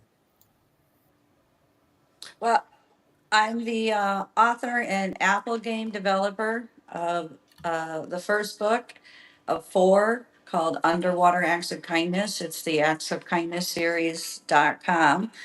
And we feature a sea turtle called the General of the New Earth Army, who recruits Noah the hard hearing whale to tackle the Great Pacific Garbage Patch after he's seen a boating accident and rehabilitated by a hermit crab in the ship in clinics by Dr. Fingers, the finger spelling hermit crab. And it's a story that Noah loses his hearing. My background is in audiology, and I was a case manager with the deaf. And I was also in an auto accident and acquired a hearing loss and vertigo and walking. So this is a story for ocean cleanup with the messages of peace, love, happiness, and thanks. I was a sign language interpreter for a deaf man over in Hawaii for over a decade. I got to uh, be friends with a retired Navy diver who cleaned up the explosives around the island, and I got to sail with him. And I also got to sail through the ICW where the Navy fleets of ships are. So, what a great experience I have. And now we're leaving the legacy of underwater acts of kindness. So, all classroom teachers in the United States of America can receive copies of my books from Donors Choose. We have a new video if you received it and can play it, or Sue or Kurt can help me out. It's a dynamite new video. I created coloring books, YouTube channel with Trevor Gibbs, who we met, who made sure your websites are ADA compliant. That's American Disabilities Act, meaning that the text size have clarity, the colors. Men over 50 tend to acquire color blindness. And so we want to make sure that we are accessible. And I also talk about tinnitus ringing in the ears, where you have millions of moms and dads coming home from being of service now who can't hear their own children or grandchildren. And Wow. I myself was a tinnitus sufferer, and it comes and goes, and you don't know when it's going to come and go and what things set off. And that can trigger anxiety as well.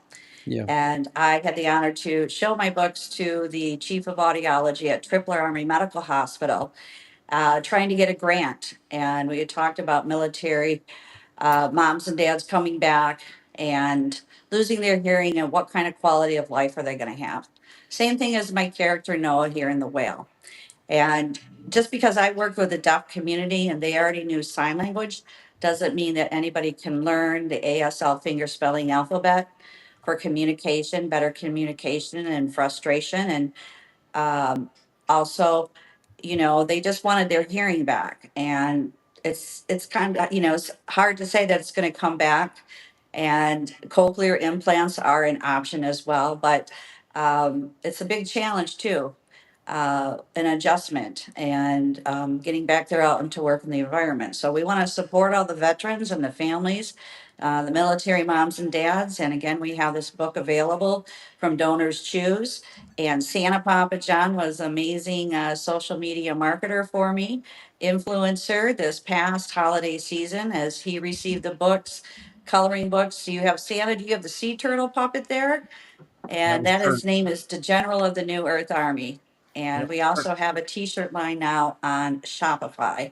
That is And great. we've been working with EC Marketing, Christian Mendez in San Diego to help upload the website so that there's clicks and to take you to Amazon, to Donors Choose, to the YouTube channel, as well as the Shopify line. And there's also a section for Santa Papa John. So if you want to learn more about Santa Papa John and how to contact him, you can go to actsofkindnessseries.com. So thank you so much for letting me be here. I appreciate and love everybody for them being of service. The Army, the Navy, the Air Force, the Marines, the Coast Guard, for protecting us. And happy February 22nd today. There you And go. oh, Well, by the thank way, next month is World Water Day, so we'll be giving a free download of our second book, Pool Acts of Kindness. Now, Zach, on Christmas Day, you did another marathon fundraiser, and we get a free download of this book, Underwater Acts of Kindness. So if people did download it, you can follow up with us, as I'm a guest speaker every Saturday with the World of Ability with Sue and Kurt Roscoff and Emily Goldmeyer, and Santa Papa John joins us. So there's my little other book club lovers and supporters behind the Acts of Kindness series. So thank you so much. Mahalo and aloha. well, thank Thanks you for all so the very plugging, much. Kurt. Uh, Todd, I know that you've got to take off, my friend. I want to thank you so very much. Please remember you can support Todd and CARES Foundation once again with the Community Pay It Forward program. Very simple. Shop with any of our partners, click a picture of your receipt, and attach it to his QR code, which can be found if you contact him, or you can find it on communitypayitforward.us. You shop, click, and pick. You donate to wonderful organizations like CARES Foundation. Todd, thank you. Thank you for joining us. Thank you for being a huge part of the 2025 Mission for Healthy Heroes, my friend. Thank you, Zach. I appreciate it. And thank you to everybody that's on. Kurt, Susan, love you guys. And we will see you later. And Papa John, Santa Papa John, I'll get together with you sometime soon. Yes, look We'll forward talk to soon having a as great well. conversation. God bless, Todd. God All bless. right, Thank you. please keep up the great work. I So, will. Papa John, any questions? Hey, it's another roaring successful session, and it's brought out a lot of different ways that we can reach out. Ways we can keep the communication factor open. And you know, Thomas and Zach and Kurt and Sue, and of course Marianne, we all stress that communication is such a key component to not only this mission, but many different missions that we support. So if everybody takes 2 seconds and listens to what someone is saying, you never know how you can help them. And we were given 2 ears and 1 mouth for a reason.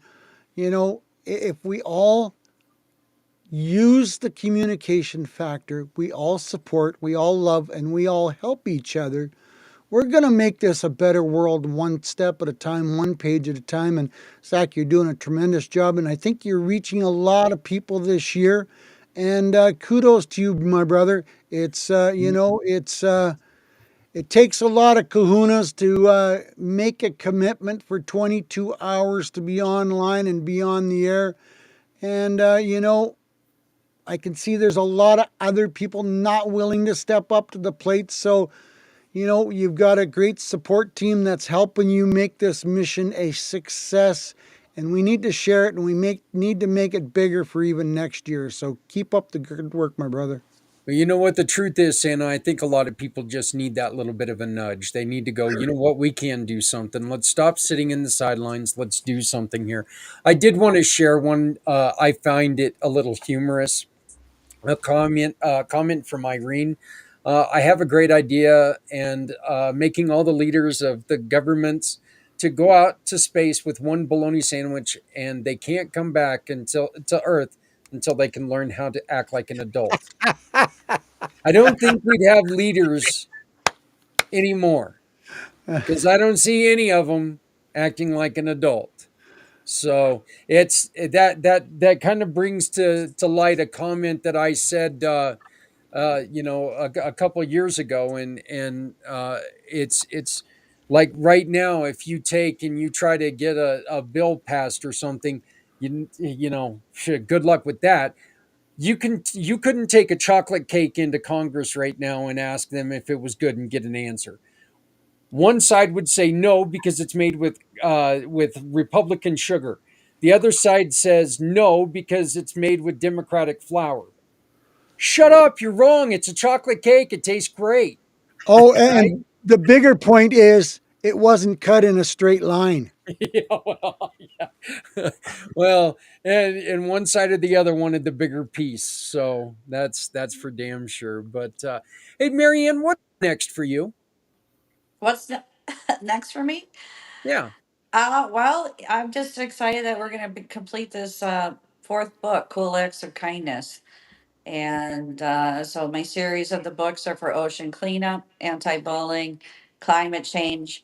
I have T-shirts designed with the characters of the books, and I've been speaking to people with Unicorn Universe to help me find funding to bring the books into animation movie, and we're going to pitch it to producers at Netflix. So I need to get it out there, but I that's like uh, it. that's I that's like kind of the enough right now. But and we're going to be celebrating World Water Day next month. So we have lots of interviews with Leon McLaughlin, Clean Water Foundation. He's bringing water units to the Hopi and Navajo reservations and other worldwide countries because everybody deserves clean water.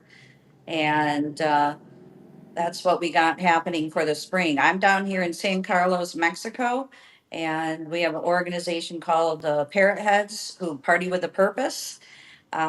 And they have house parties with beautiful musicians. And on Saturday, World Water Day, they're going to be having another event where the fundraising will be a water unit for a local school or orphanage here in San Carlos, Mexico. So once a month or I want to say once a quarter kind of projects are kind of enough for me. Last year I won the Awesome Grant Foundation Award, $1,000. Anybody can apply. There's different states, countries, categories, such as Kurt and Sue can apply for on the water as their water skiers and take disabled veterans out. You can say, hey, I need $1,000 to get some new skis or new adaptability skis for the veterans. And I posted it, and that month I won it. So Leon was in Hawaii in October, and October was anti-bullying month. And so we shipped them books and a water unit. And I set it up for Leon to go on in campus with the deaf principal, as well as a sign language interpreter and about 15 elementary students. And he gave a presentation of the water unit. So we want to multiply that Acts of Kindness series. And through Kurt and Emily, we were able to record it on Zoom. We just shared it today as Sue played it today on the World of Ability to see Leon doing a presentation in front of the class. So now we have video, so we can pay it forward and share it with other places to do the same thing. So I'm doing that in San Carlos, and I'm also applying for a grant through the Pollination Project to gift a water unit and our books to a library in Nigeria. Now, the fun thing is our fourth book features a bee named Pollination, and this is the Pollination Project. So I'm having fun using ChatGPT that can help me create these videos and a business plan for another friend here in San Carlos to bring the books to the schools. My landlord was just here. I showed her this amazing video, and she's like, "Oh my gosh!" And wants me to talk with another lady here who's very passionate about whales to bring these to the schools. So I'm getting good vibes from people from just seeing this video. My chiropractor told me it's badass, but I don't think he was talking about my ass, was he was cracking it. And that's a little fun pun joke there, but and I have a new neighbor who has a brain injury and with a service dog, and she's a boater, and she saw it. She's like, my level was here of meeting you, but now it's up to here with respect by seeing that video.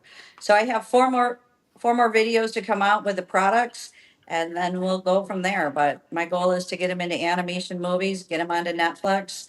You know, the world needs to see this. And again, we're honoring and respecting certain people with a hearing loss. We have the general of the New Earth Army, and I got a great team to make it happen the rest of the year. So go out and play as our tagline, Zach. I don't know if you can play this hot new off the press video. That's badass. Yep. But I just got to say that because that was a nice compliment.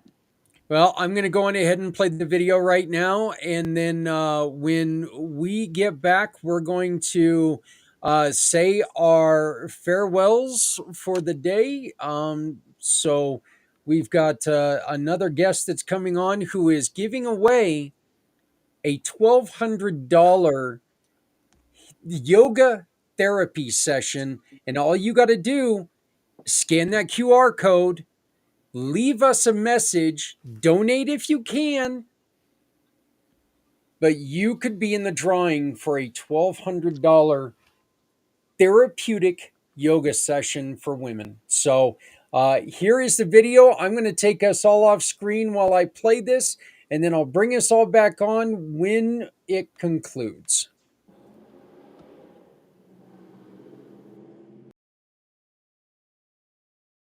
What if you could help save the ocean just by listening to a story? Set sail with Underwater Acts of Kindness. Join Noah, the hard of hearing humpback whale, and his marine friends as they take on the Great Pacific Garbage Patch. On their journey between Hawaii and California, they discover an enormous pile of plastic, but with teamwork and courage, they plan to clean it up. With the guidance of Dod General of the New Earth Army, they rally ocean creatures and you to help restore our seas. Now available on Amazon Audible, listen as author Marianne of Waikiki narrates this inspiring adventure, featuring mesmerizing music by Lucy and the Perfect Wave and Nick's guitar, echoing the sounds of whales and dolphins. This book is dedicated to Boyan Slat, founder of The Ocean Cleanup, making waves for a cleaner future. Sing along with Noah's song and dive into a world of peace, love, happiness, and thanks. After reading, visit the Acts of Kindness series YouTube channel for more adventures. Learn the ASL ABCS with Dr. Fingers, the fingerspelling hermit crab on YouTube, kids. Get coloring books now at www.actsofkindnessseries.com and Amazon. Plus, grab your New Earth Army t-shirt and pledge to protect our planet. Underwater Acts of Kindness by Marianne of Waikiki. Available now on Amazon, Audible, and actsofkindnessseries.com.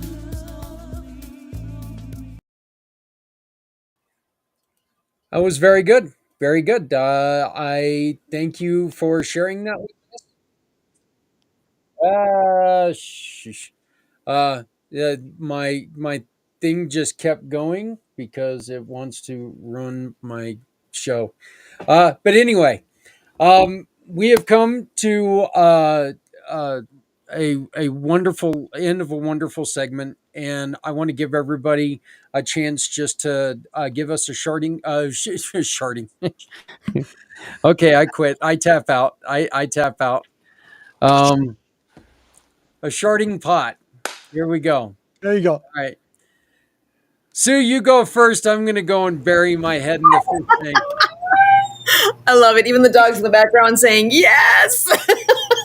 Oh, Zach, you're amazing. Give yourself the grace because my goodness, you have done so much here today and have a ways to go yet. I'm so excited, so proud of you. And yeah, can you hear her? She's praising you back here. But parting thoughts though, Project Die Hard, we are here to make a difference. We're providing hope to veterans, and please look us up, projectdiehard.org. We are here to help. If you want to contact me directly, really easy, Susan@projectdiehard.org. Pray for us, volunteer with us, be a patron with us, share the mission, share it out there. We're on YouTube, we're on Facebook, we're out there. We are trying to spread the word. Don't want to be the best kept secret. We want people to know and have the walking, talking knowledge of what Project Die Hard is, and that we are here and we are looking to make that difference, because losing one is too many. We need to be here and do everything we can to to give that hope. So that's it from me right now. Zach, love you. You are amazing. Thank you. Love you too, and thank you so much. And tell Kurt to quit playing with the squeaky toy. You know, so Kurt, my friend, you are up. All right, thanks everybody. Sue and I belong to a water ski club. One day I asked the gentleman at our show site on a practice night if he would join our ski club. There was a 1 minute pregnant pause that I persisted I wanted an answer. Does he want to join or not? He ended up telling me, folks, that he goes, I thought you had to be somebody. Whew. So that's the mentality, folks. Sometimes we get in these places and spaces where people take it in as entertainment and a nice message and thought provoking. But we leave people thinking that they're not part of what we're presenting. Folks, make no mistake, please. You are somebody. We're talking about our heroes. We want our heroes healthy. Everybody plays a role. This is an all hands on deck initiative. We have 6 of us on here showing you how much we care for our veterans, our teachers, our first responders, and our law enforcement, and all of our heroes, and in this need for our kids to have role models. And yes, as you always get here with Zach Clayton and Community Pay It Forward in the PAC channel, you are bound to laugh. Laughter is the best medicine. Just keep laughing like we saw Santa laughing. We were talking about pharmacies before, pharmacia, pharmaceuticals. Keep laughing, everybody. Zach, keep being funny. Back to you. I don't know if I have much of a choice, but yeah, I'll keep sharding, and then and that'll just keep everybody all happy there. So it throws us off for sure. Yeah, that's for damn sure. I'm kind of looking around, making sure it's like, wait a but Marianne, would you have any final words? Well, again, thank you so much, Jack. All the best for everybody in 2025. You can visit our website, www.actsofkindnessseries.com. You can get a free download of our 4th book, Cool Acts of Kindness, on World Water Day, March 22nd. Aloha. Thank you so very much, Santa. It's just another step in the complete mission that is being shown to everybody today. There's different folks on here with different ways of laughter, different ways of communicating, different ways of trying to push the same narrative for the same goal.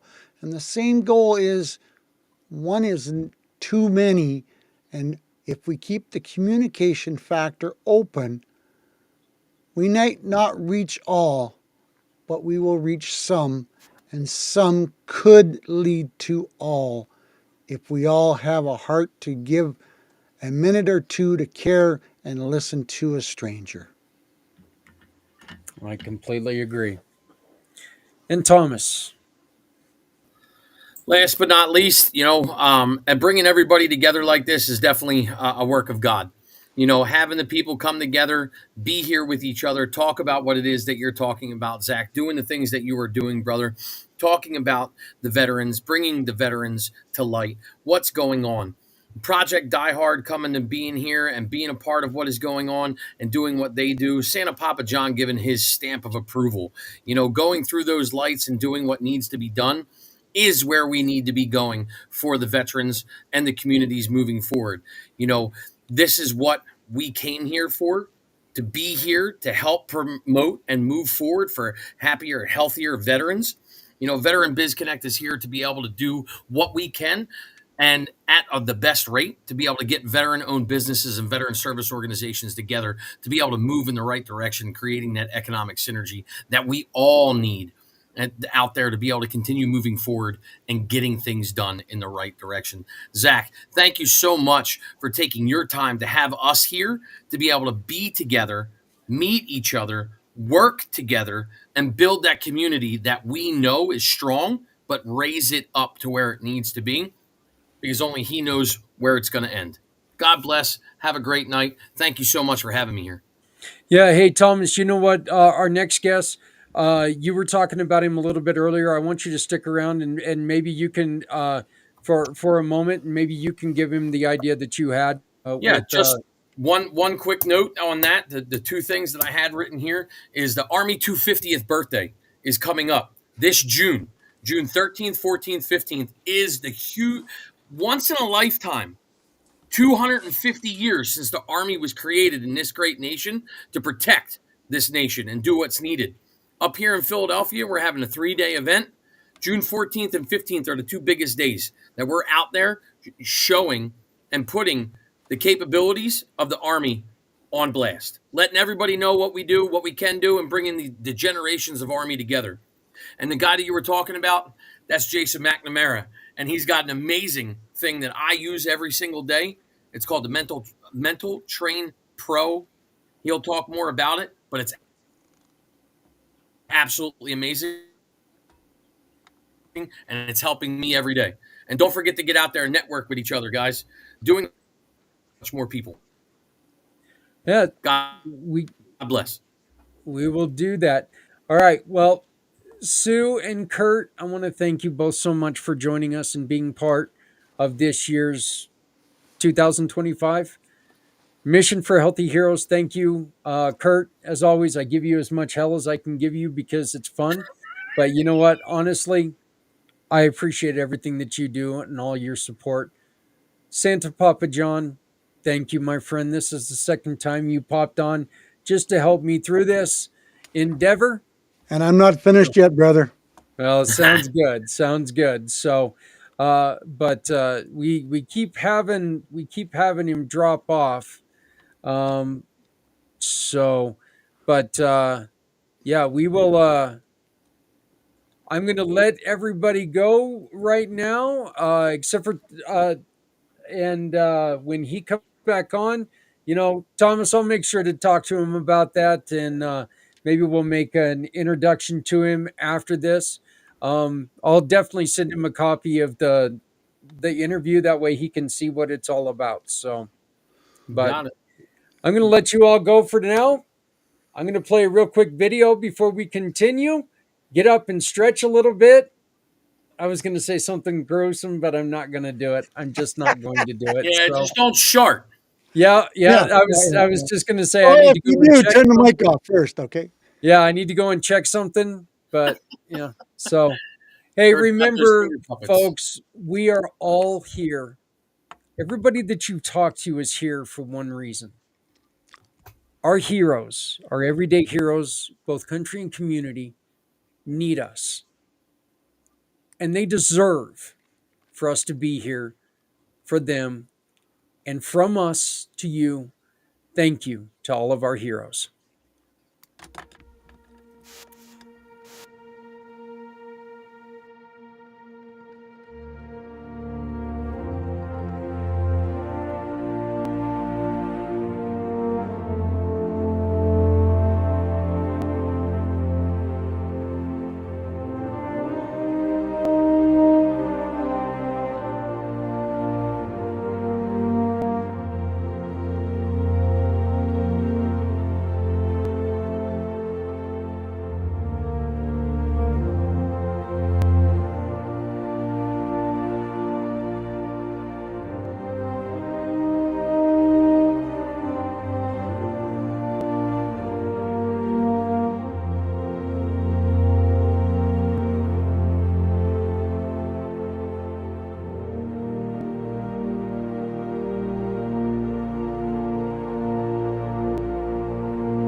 Looks like we're having a little bit of a connection issue with our next guest, so we're going to keep trying. I know he's going to keep trying, but until he comes on, I just want to take in, and again, this has been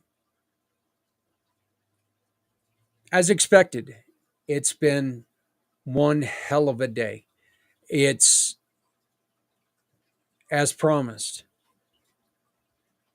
Great times, tough times, but the truth is, these are all times that we need to be together. This decisiveness is done. We got to be done with it. It can't continue.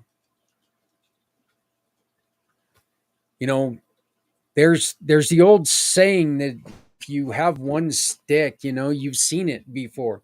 You have one stick, you can break it easy, but if you have a bundle, it's harder to break. Bit cliche, maybe, but true. It's true.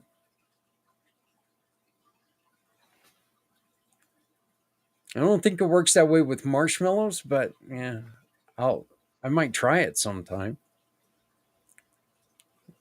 Yeah. I can definitely squish them. That's for sure. You know, I got the chipmunk cheeks going. I can definitely, can do that. But we have had an amazing group of people here from the very beginning this morning when I presented everybody with the playing of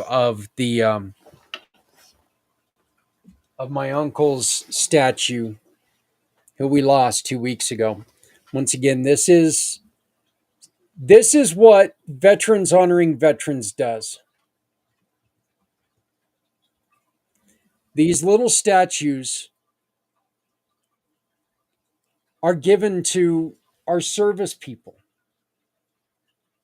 our heroes. They're given to them as a reminder,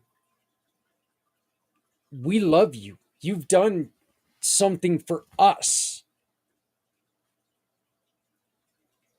You went out and did something that not everybody does. This is one that my father got a couple years ago with, from Veterans Honoring Veterans. Damn light. But this is one for the Army. The greatest thing about these, each one of them, they're different.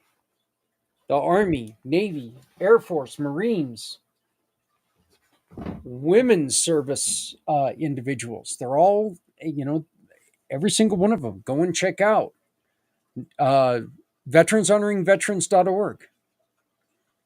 Yeah, I don't have one for Space Force yet, but but the thing is that, as you saw with my dad said Vietnam era. Dad wasn't in Vietnam.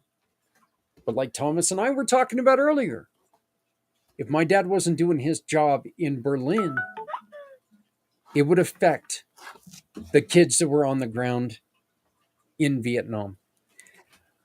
Jason has joined us. Hopefully we've got him. Hopefully he's going to stick around. Jason, how you doing, my friend? Gentlemen, I don't know if y'all can hear me, but I have no volume. Okay, you guys can hear me loud and clear. That means I can talk. Yeah. All right. Yeah. I'm doing this. I just can't hear nothing. Okay. All right.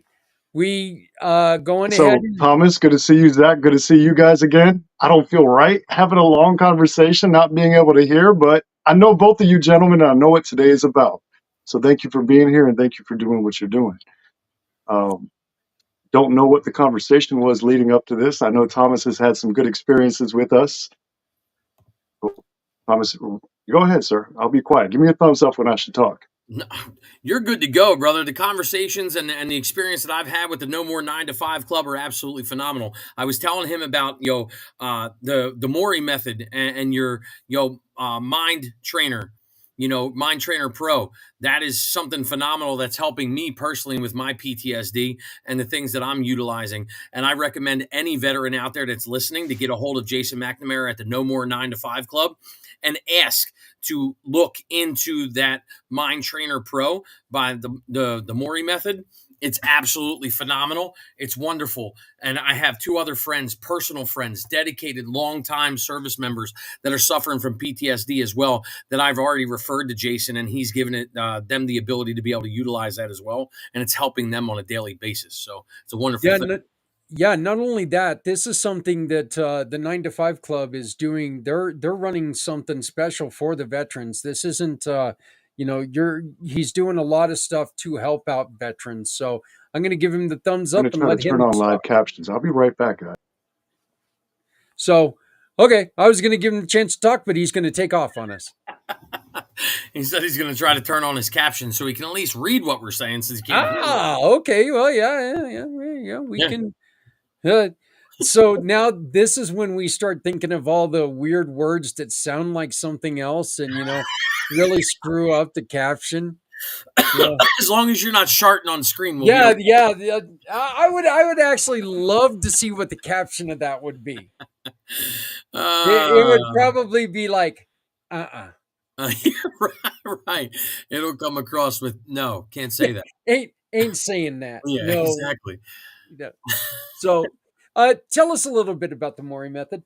So what it does is the first part of it that I was listening to, that I've continuously listened to over and over again because I thought it was very helpful.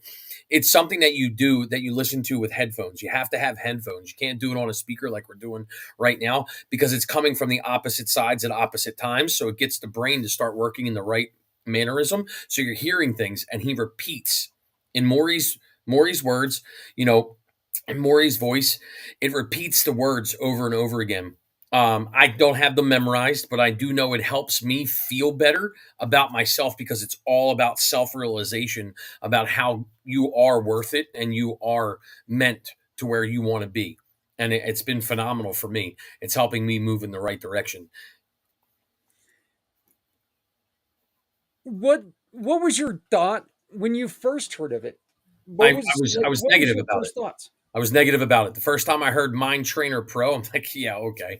What is this going to do for me? Somebody else just trying to listen to what I have to say, or they're going to tell me their advice. But it wasn't about advice. Murray's not sitting, like the Trainer Pro isn't about them sitting there telling me what I need to do, where I need to be, what I need to stop, and what I need to start. It was positive affirmation repeated over and over again in a tone that is not demeaning or authoritative to make you want to stop listening to it. It's comforting. It's not exactly comforting, but it's reassuring in the essence of the way you're listening to it. Well, guess what? We have an answer about something.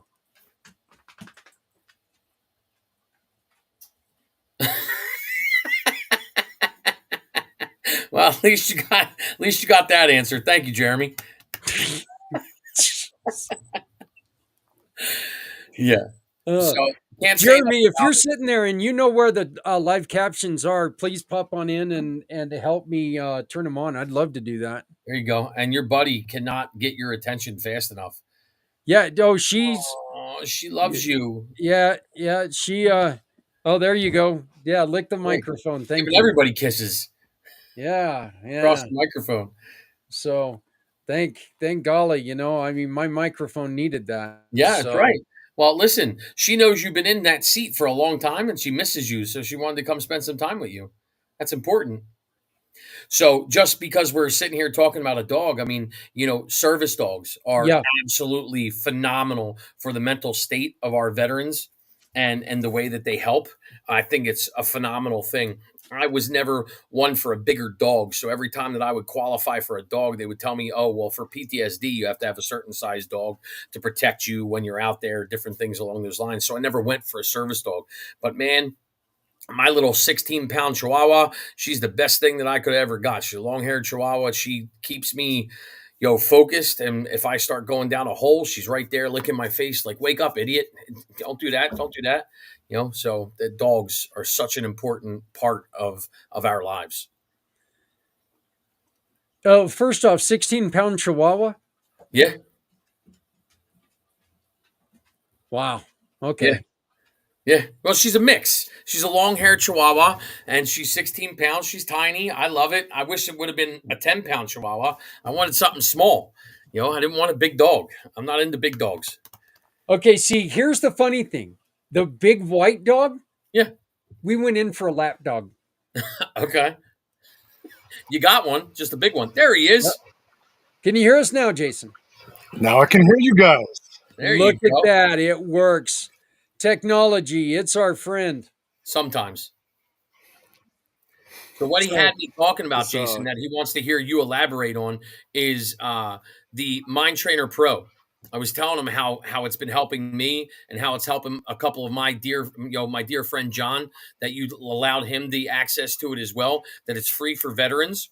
Once they contact you, that you can give them what they need, and that it's a phenomenal method to be able to help us with our PTSD. And I give it to you. Absolutely, brother. Well, I can't take all the credit because Maury Zelkovich, the brain scientist, I'm just the guy that kind of met him and realized the value. And when we started talking about giving it out to veterans, he was like 100% yes. So it was a no-brainer to me to help our brothers and sisters. And I was talking to Zach a little bit about my background from the military, from Guantanamo Bay to working for the state of Florida, helping veterans along the way. It's so important that we're here to assist each other, to remind each other that just because we're not in the same squad or the same group anymore doesn't mean we can't look out for each other like we would have in service. So brain entrainment technology is like going to the gym. Yeah. Right? Yeah. A lot of people go to the gym if they want to get in shape, but they don't take the time to do the shadow work or to exercise their brain, to do an audit of the quality of their thoughts. Every day when you wake up, you need to be your best friend. You need to be your biggest cheerleader and supporter. And what this technology does, it's like a force-guided meditation with a little army of neural soldiers that dig deeper neural trenches and pathways to positively affect mood and behavior. If somebody wants to change, if they want to feel better, let me put it like this. Feeling happy feels good for a reason. It's because we're supposed to feel happy. We're not supposed to be stuck in the past or stuck in the future. We're supposed to be enjoying the now. And this tech helps you do that. It definitely brings us into the present, which is the gift that you're talking about, keeps us here, and then helps us motivate in the exact direction that you're talking about, Jason. It's been phenomenal for me. I love the constant positive affirmations going on both sides of my head. Moving forward in the right direction is definitely a key, and I really appreciate the ability to bring the Maury method to us with the Mind Trainer Pro. Yeah, do me a favor, Jason. Talk about what you and the No More 9 to 5 Club. What are you? Tell us about what you're doing for veterans with the Maury method. Sure. So obviously the PTSD version is one version that Maury's technology helps. It can help a lot of people in a lot of different ways. So for me, when we built the club, it was the mission over the commission. And it was actually me and a whole bunch of other combat vets that were successful in their respective fields that started talking about it, that planted the seeds for the No More 9 to 5 Club. And we were talking about being like Robin Hood, just actually doing good in the world, getting to that point of philanthropy.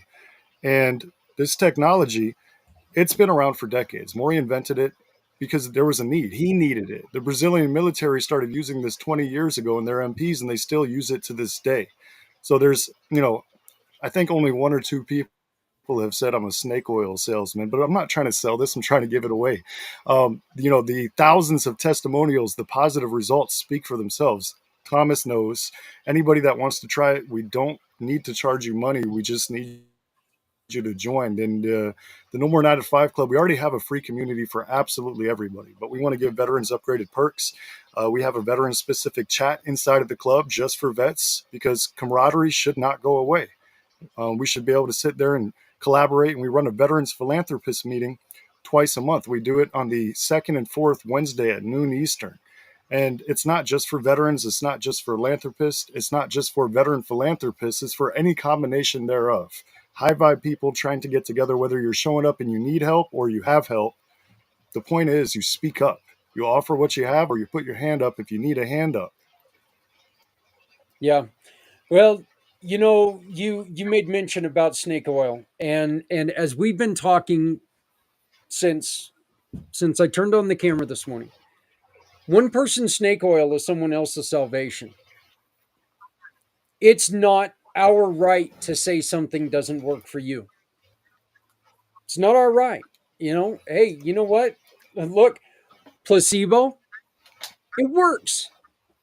Placebo works. There are certain people that can get themselves, it can get them to where they feel better. It's a proven fact. If it wasn't, they wouldn't do it no more, right? Well, Right. I guess that's kind of a bad statement, because they do a lot of stuff. But yeah. So, Kurt, I brought you back in. What are some of the things that you know about this? About the brainwave entrainment. Yeah, That's what yeah. you. Give us your thought. Yeah, I've known Maury for a few years through the Happy Neighborhood Project, and he's introduced me to Barry Shore, an ambassador of joy, and so the brainwave entrainment, we can start to think of it. I was speaking about music, in the earlier segments, right? So we know this effect that sound and waves have on the brain, and Maury talks about the triliminals, getting the different parts of the brain, all in synchronicity, and he's got the ability, with his voice, and in this day with AI, he's able to use AI tools to learn his voice. He had an illness for a while, so AI saved him because the illness was ruining his voice, but he had already trained the AI to his voice, so he was able to keep his work going, by making it exactly what he wanted. And then you can do different tones, and well, Thomas, you're using it, so and the idea is you put headsets on, so all of the sounds and the voice and everything that Maury has set up, you know yep, you just listen to it, and it does its work, and so you just get in that restful state, and you let the brainwave entrainment do the work. And so the idea is, I was speaking about like energy, where people have energy, and so that's what it works from. With the brain, it's trying to normalize it, because with all this stuff we're dealing with, it starts to get our brain waves and the neurons and everything. There can be misfiring, and all of those things going on. So Maury has created this brainwave entrainment to help bring things to those corrections, and make the variations in our brain activity that help us achieve various goals. So he's got so many programs. It's like, what are you trying to achieve? Are you trying to achieve a peaceful mindset? Are you trying to achieve accomplishing academics? Are you trying to achieve weight loss, to quit smoking, and, this type of stuff? So he can start to work all of that brainwave entrainment to create the brain activity that would match the outcome and your goal that you're devoted for, and what you're reaching to the technology to do. He's got that all figured out, and he figured it out because of his history of suicide ideation and decades of depression. And so this whole system he created to save his own life and to bring value, and to allow him to experience joy again. It's Is amazing. what it's all about. It's very powerful. It's something that nobody else has done. So I look at, there's 175 billion people that have ever been on this planet, and Maury Zalkovich is in this package is innovative. Never before in the history of mankind has this ever been done quite like this. Yet, Jason, we had a guest on a little bit earlier, and Go ahead, Zach. and Thomas actually had brought it up to me that and Thomas, I'll let you explain to him a little bit about what you think really would connect with him. But we had a guest on earlier that did something that also helps PTS, uh, um, people who are suffering with PTS capture and learn and remember things a little bit better. But Thomas, I just think it's a connection. I just think it's yeah, an absolute connection because that's what I do is I'm a master connector, and I just think it's absolutely perfect for JW and him to get together and talk about what they can do or less, how they can help each other and help more to help more veterans. That's yeah. the key. And what I'll do, brother, is I'll send it to you, Jason. I'll send you the interview so you can take a look at it, and I'll send you his information because I agree. I think that look, first off, the Maury method, is there too much of a good thing when it comes to this? I mean, neither one of these are, neither one of these are depending on drugs or shock waves or anything like that, right? So let me put it like this. So this is to go off of what Kurt said. You put on these pair of headphones, and you're going to actually feel like you have three speaker phones in your brain. You're going to hear things in your right brain, your left brain, and your center brain if done correctly. That means at the same time you're going to hear three sets of voices inside of your head, which might sound a little weird and confusing at first, but it's doing that for a reason. It's a new, unique experience, and it actually will help you train your brain. You have to want to get better. We can't make medical claims with this, but I will say this. The recommendation is to do just a half hour a day. That's less time than it takes for you to drive to the gym, do a workout, and go home for your brain's health, for your mindset, which is the command and control center for the rest of your life. Your body, every decision you make, no matter what you do, feel, think, or act, your brain is really guiding you, unless you're really good at just trusting your gut. And even then, your brain still has a say. So it's really important to make sure that you're doing something to check those quality of your thoughts. And, if you ask if too much is a bad thing, well, obviously don't do this for hours and hours a day. Go out, get sunlight, take a walk, breathe fresh air, drink plenty of water, have balance. And that's what we're all about. We just want to be a part of the equation that helps people live a happy, healthy, fruitful, long life, especially those who have served. When they come home, sometimes it's a little bit difficult to figure out where to get in. After the military, I became a disabled veteran outreach program specialist. And whether it was guys in the woods or on the bar stools, my job is, if they had an inkling to do better, to get meaningful employment or have some kind of future that wasn't on that bar stool or out in the woods or whatever it is that they were in, my goal was to help them. And I want to continue doing that. I didn't get paid much for that job. It didn't help me retire, but it taught me so much and rewarded me internally. And that's something I'm going to continue to do till the day I die. When I look out for somebody that needs help, I'm going to help them. Yeah, I love it. Can you give us a little bit more information about the No More 9 to 5 Club, please? Sure. Well, so after that job at the state of Florida, I wanted to make more money. So I got into sales. I got really good at it. I got really good at becoming a trusted advisor and leveraging my network. And after 7 years, I was able to retire as the top sales guy in a very large company. But I didn't retire just because I was good at sales. I had financial discipline to save, earn, and invest money. So the foundation of the No More 9 to 5 Club just teaches people financial literacy, reminds them they don't have to keep up with the Joneses. They have to keep up with themselves. So foundationally, we're all about servant leadership. We're all about putting out the best value, the best tips and tricks, the best things that are going to get people results right up front for free, front and center. The rest of the club is all about digital automation, virtual assistant, scaling and delegation, things for entrepreneurs. But at the foundational level, we just want to help everybody, whether they have an entrepreneurial bone or not, make better choices, live healthier and happier, and lead themselves better. If I could sum up the club in a sentence, I would say we're looking for people who, if given the keys to the kingdom, will add value to the world. We're looking for those future philanthropists, and whatever we can do to help them move the needle faster, that's what the No More 9 to 5 Club does.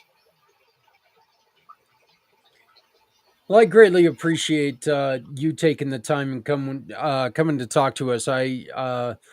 Hopefully we can reconnect here before too long, and we can get a better phone signal. But this is you served your country. You suffered with some of these issues that we're talking about. What would you say is the most important thing that we as a community, need to do to make sure everyone around us is safe?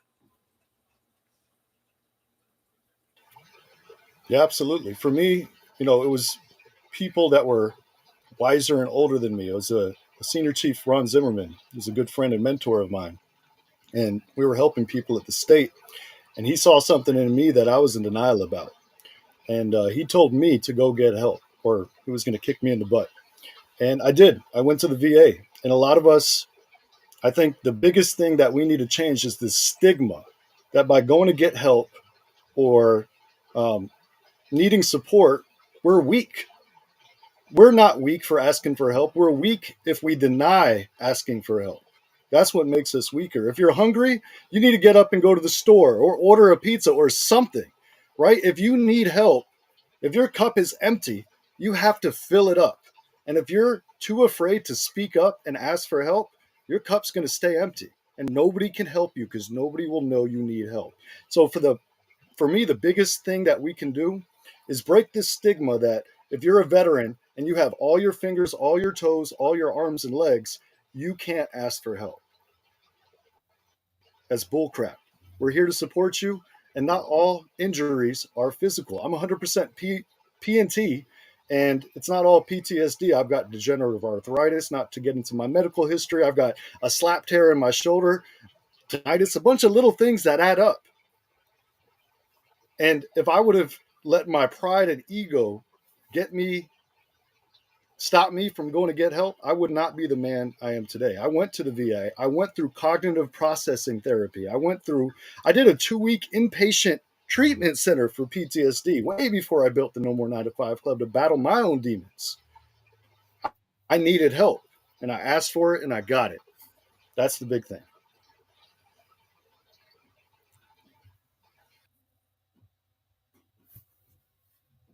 Zach, are you muted?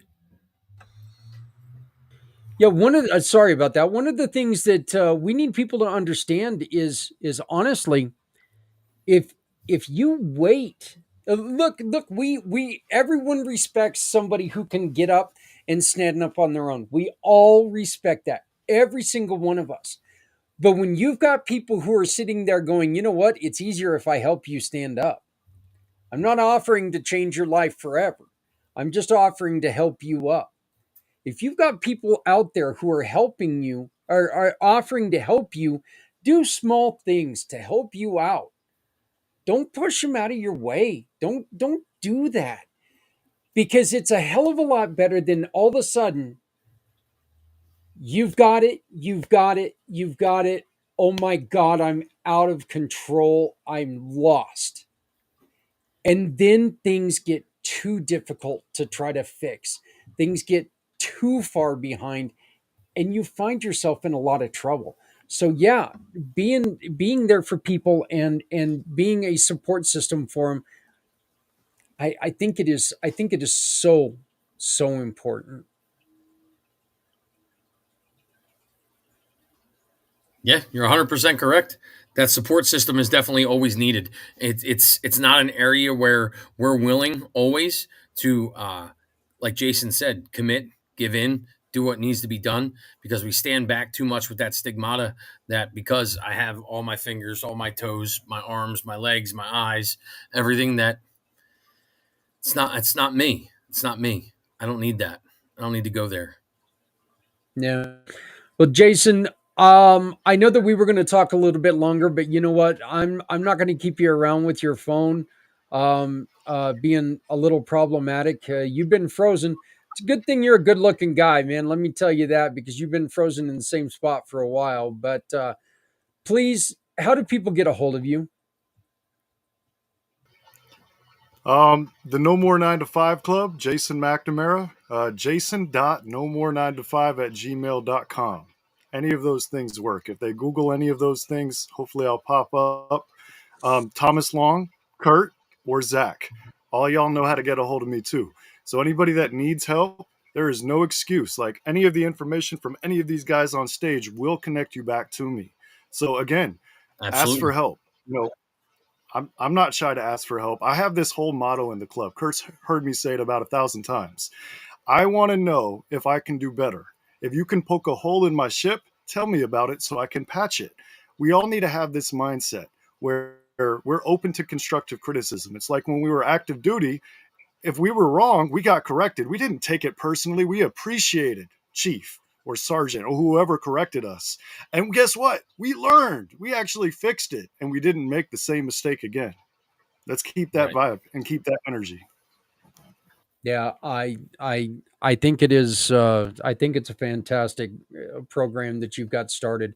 I appreciate so much what you're doing with the Mori method, and you're making it available for the people who need it.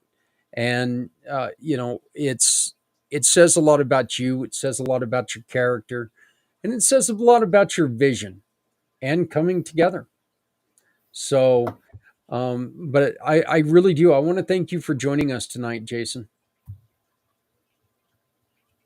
Yeah, apologies about the technical difficulties. I'm on a Chromebook, and apparently my cell phone has a much better camera and a lot smarter and faster. So thank you for putting up with my crazy connection. And next time I'll be better prepared. We'll do a rehearsal. Hey, you know what, man? Let's get you lined up for one of my long version podcasts, and we can talk for a little bit longer, and we can really dig deep into what you got going on. Hi, sir. It'd be my honor. Thank you. Thank you, Zach. Thank you, Tom. Thank you, Kurt. Thank you, everybody listening. Remember to keep smiling. You are living your best life every single moment. You just have to choose it. Thank you, Jason. Thank you very much for being part of the 2025 mission for healthy heroes. So thank you for joining us, and have a great night, brother.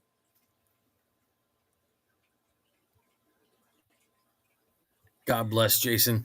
Yeah, that's a guy right there that you said it right. Get him on another call, deep dive with him, find out all the ins and outs of everything that they're doing with the No More 9 to 5 Club and how they're making a difference every day in other veterans' lives, because the way that they're touching not just veterans, but the people that come to that No More 9 to 5 Club and get involved is making a community inside of itself being stronger to be able to help more people, moving it forward, paying it forward in their community every single day. I've only had a brief conversation with him. Extremely impressed. So, well, Thomas, here's the funny thing. I let you go at the end of the last segment. Guess what, brother? We just killed another segment. We just killed another 3-hour spot. That's right. That's another 3 hours down for this fat guy. So, well, I appreciate you having me here, being involved with all these other individuals that you had on, being involved in the conversations, being here to meet and greet with other people, see my fellow veterans on here, talk with Kurt about Project Die Hard, do the things that need to be done. Seeing Santa Papa John is phenomenal as always. Reminding the people to get out there and don't just do something, do more than what you have been. Make more connections. Get out there. Look up something called the Founders Network. Another beautiful place to go out and find people, to connect with people all over the globe to make a difference. These things are important because the more connections that you make, the bigger your network, the more vast your reach can be to make a change where you might be needed and you didn't even know it. Yep, that's exactly right. Kurt, again, thank you for jumping back on. I appreciate it, my friend. So anytime. Hey, let's start working towards next year, right? So even though I've still got another 5 hours to go, we're still going to start working towards next year. I'm going to feel like I've been here since next year or last year or whatever. Since next year. I actually did that one on purpose. Thank you. It's like Back to the Future. It's really good in my head too, and that's the scary part. I was like going, yeah, that sounds about good. Yeah, I like that. Wait, yeah. So, but it's time for us to reset the show. I'm going to ask for about a 5-minute break. Got to get up and move a little bit. You got it. But when we get back, we're going to have a thing that I recorded with Alan Holmes. And Alan is a gentleman who has proven to be a great friend. And I'm going to tell you something. And just a little spoiler alert on this. Alan is one of those guys that when you see when you're with him and he witnesses that the loss of someone, you see the pain, and it hurts when you see that pain in his eyes, because he's a good guy. He really is. And this is the reason why we need to do more. Well, Roger we'll that. be back in about 5 minutes. Yeah. God bless. Thank you, Kurt. We'll see you all in the See you next soon. couple Take minutes. care. God bless. All Have a good right, night. goodbye. Thank you.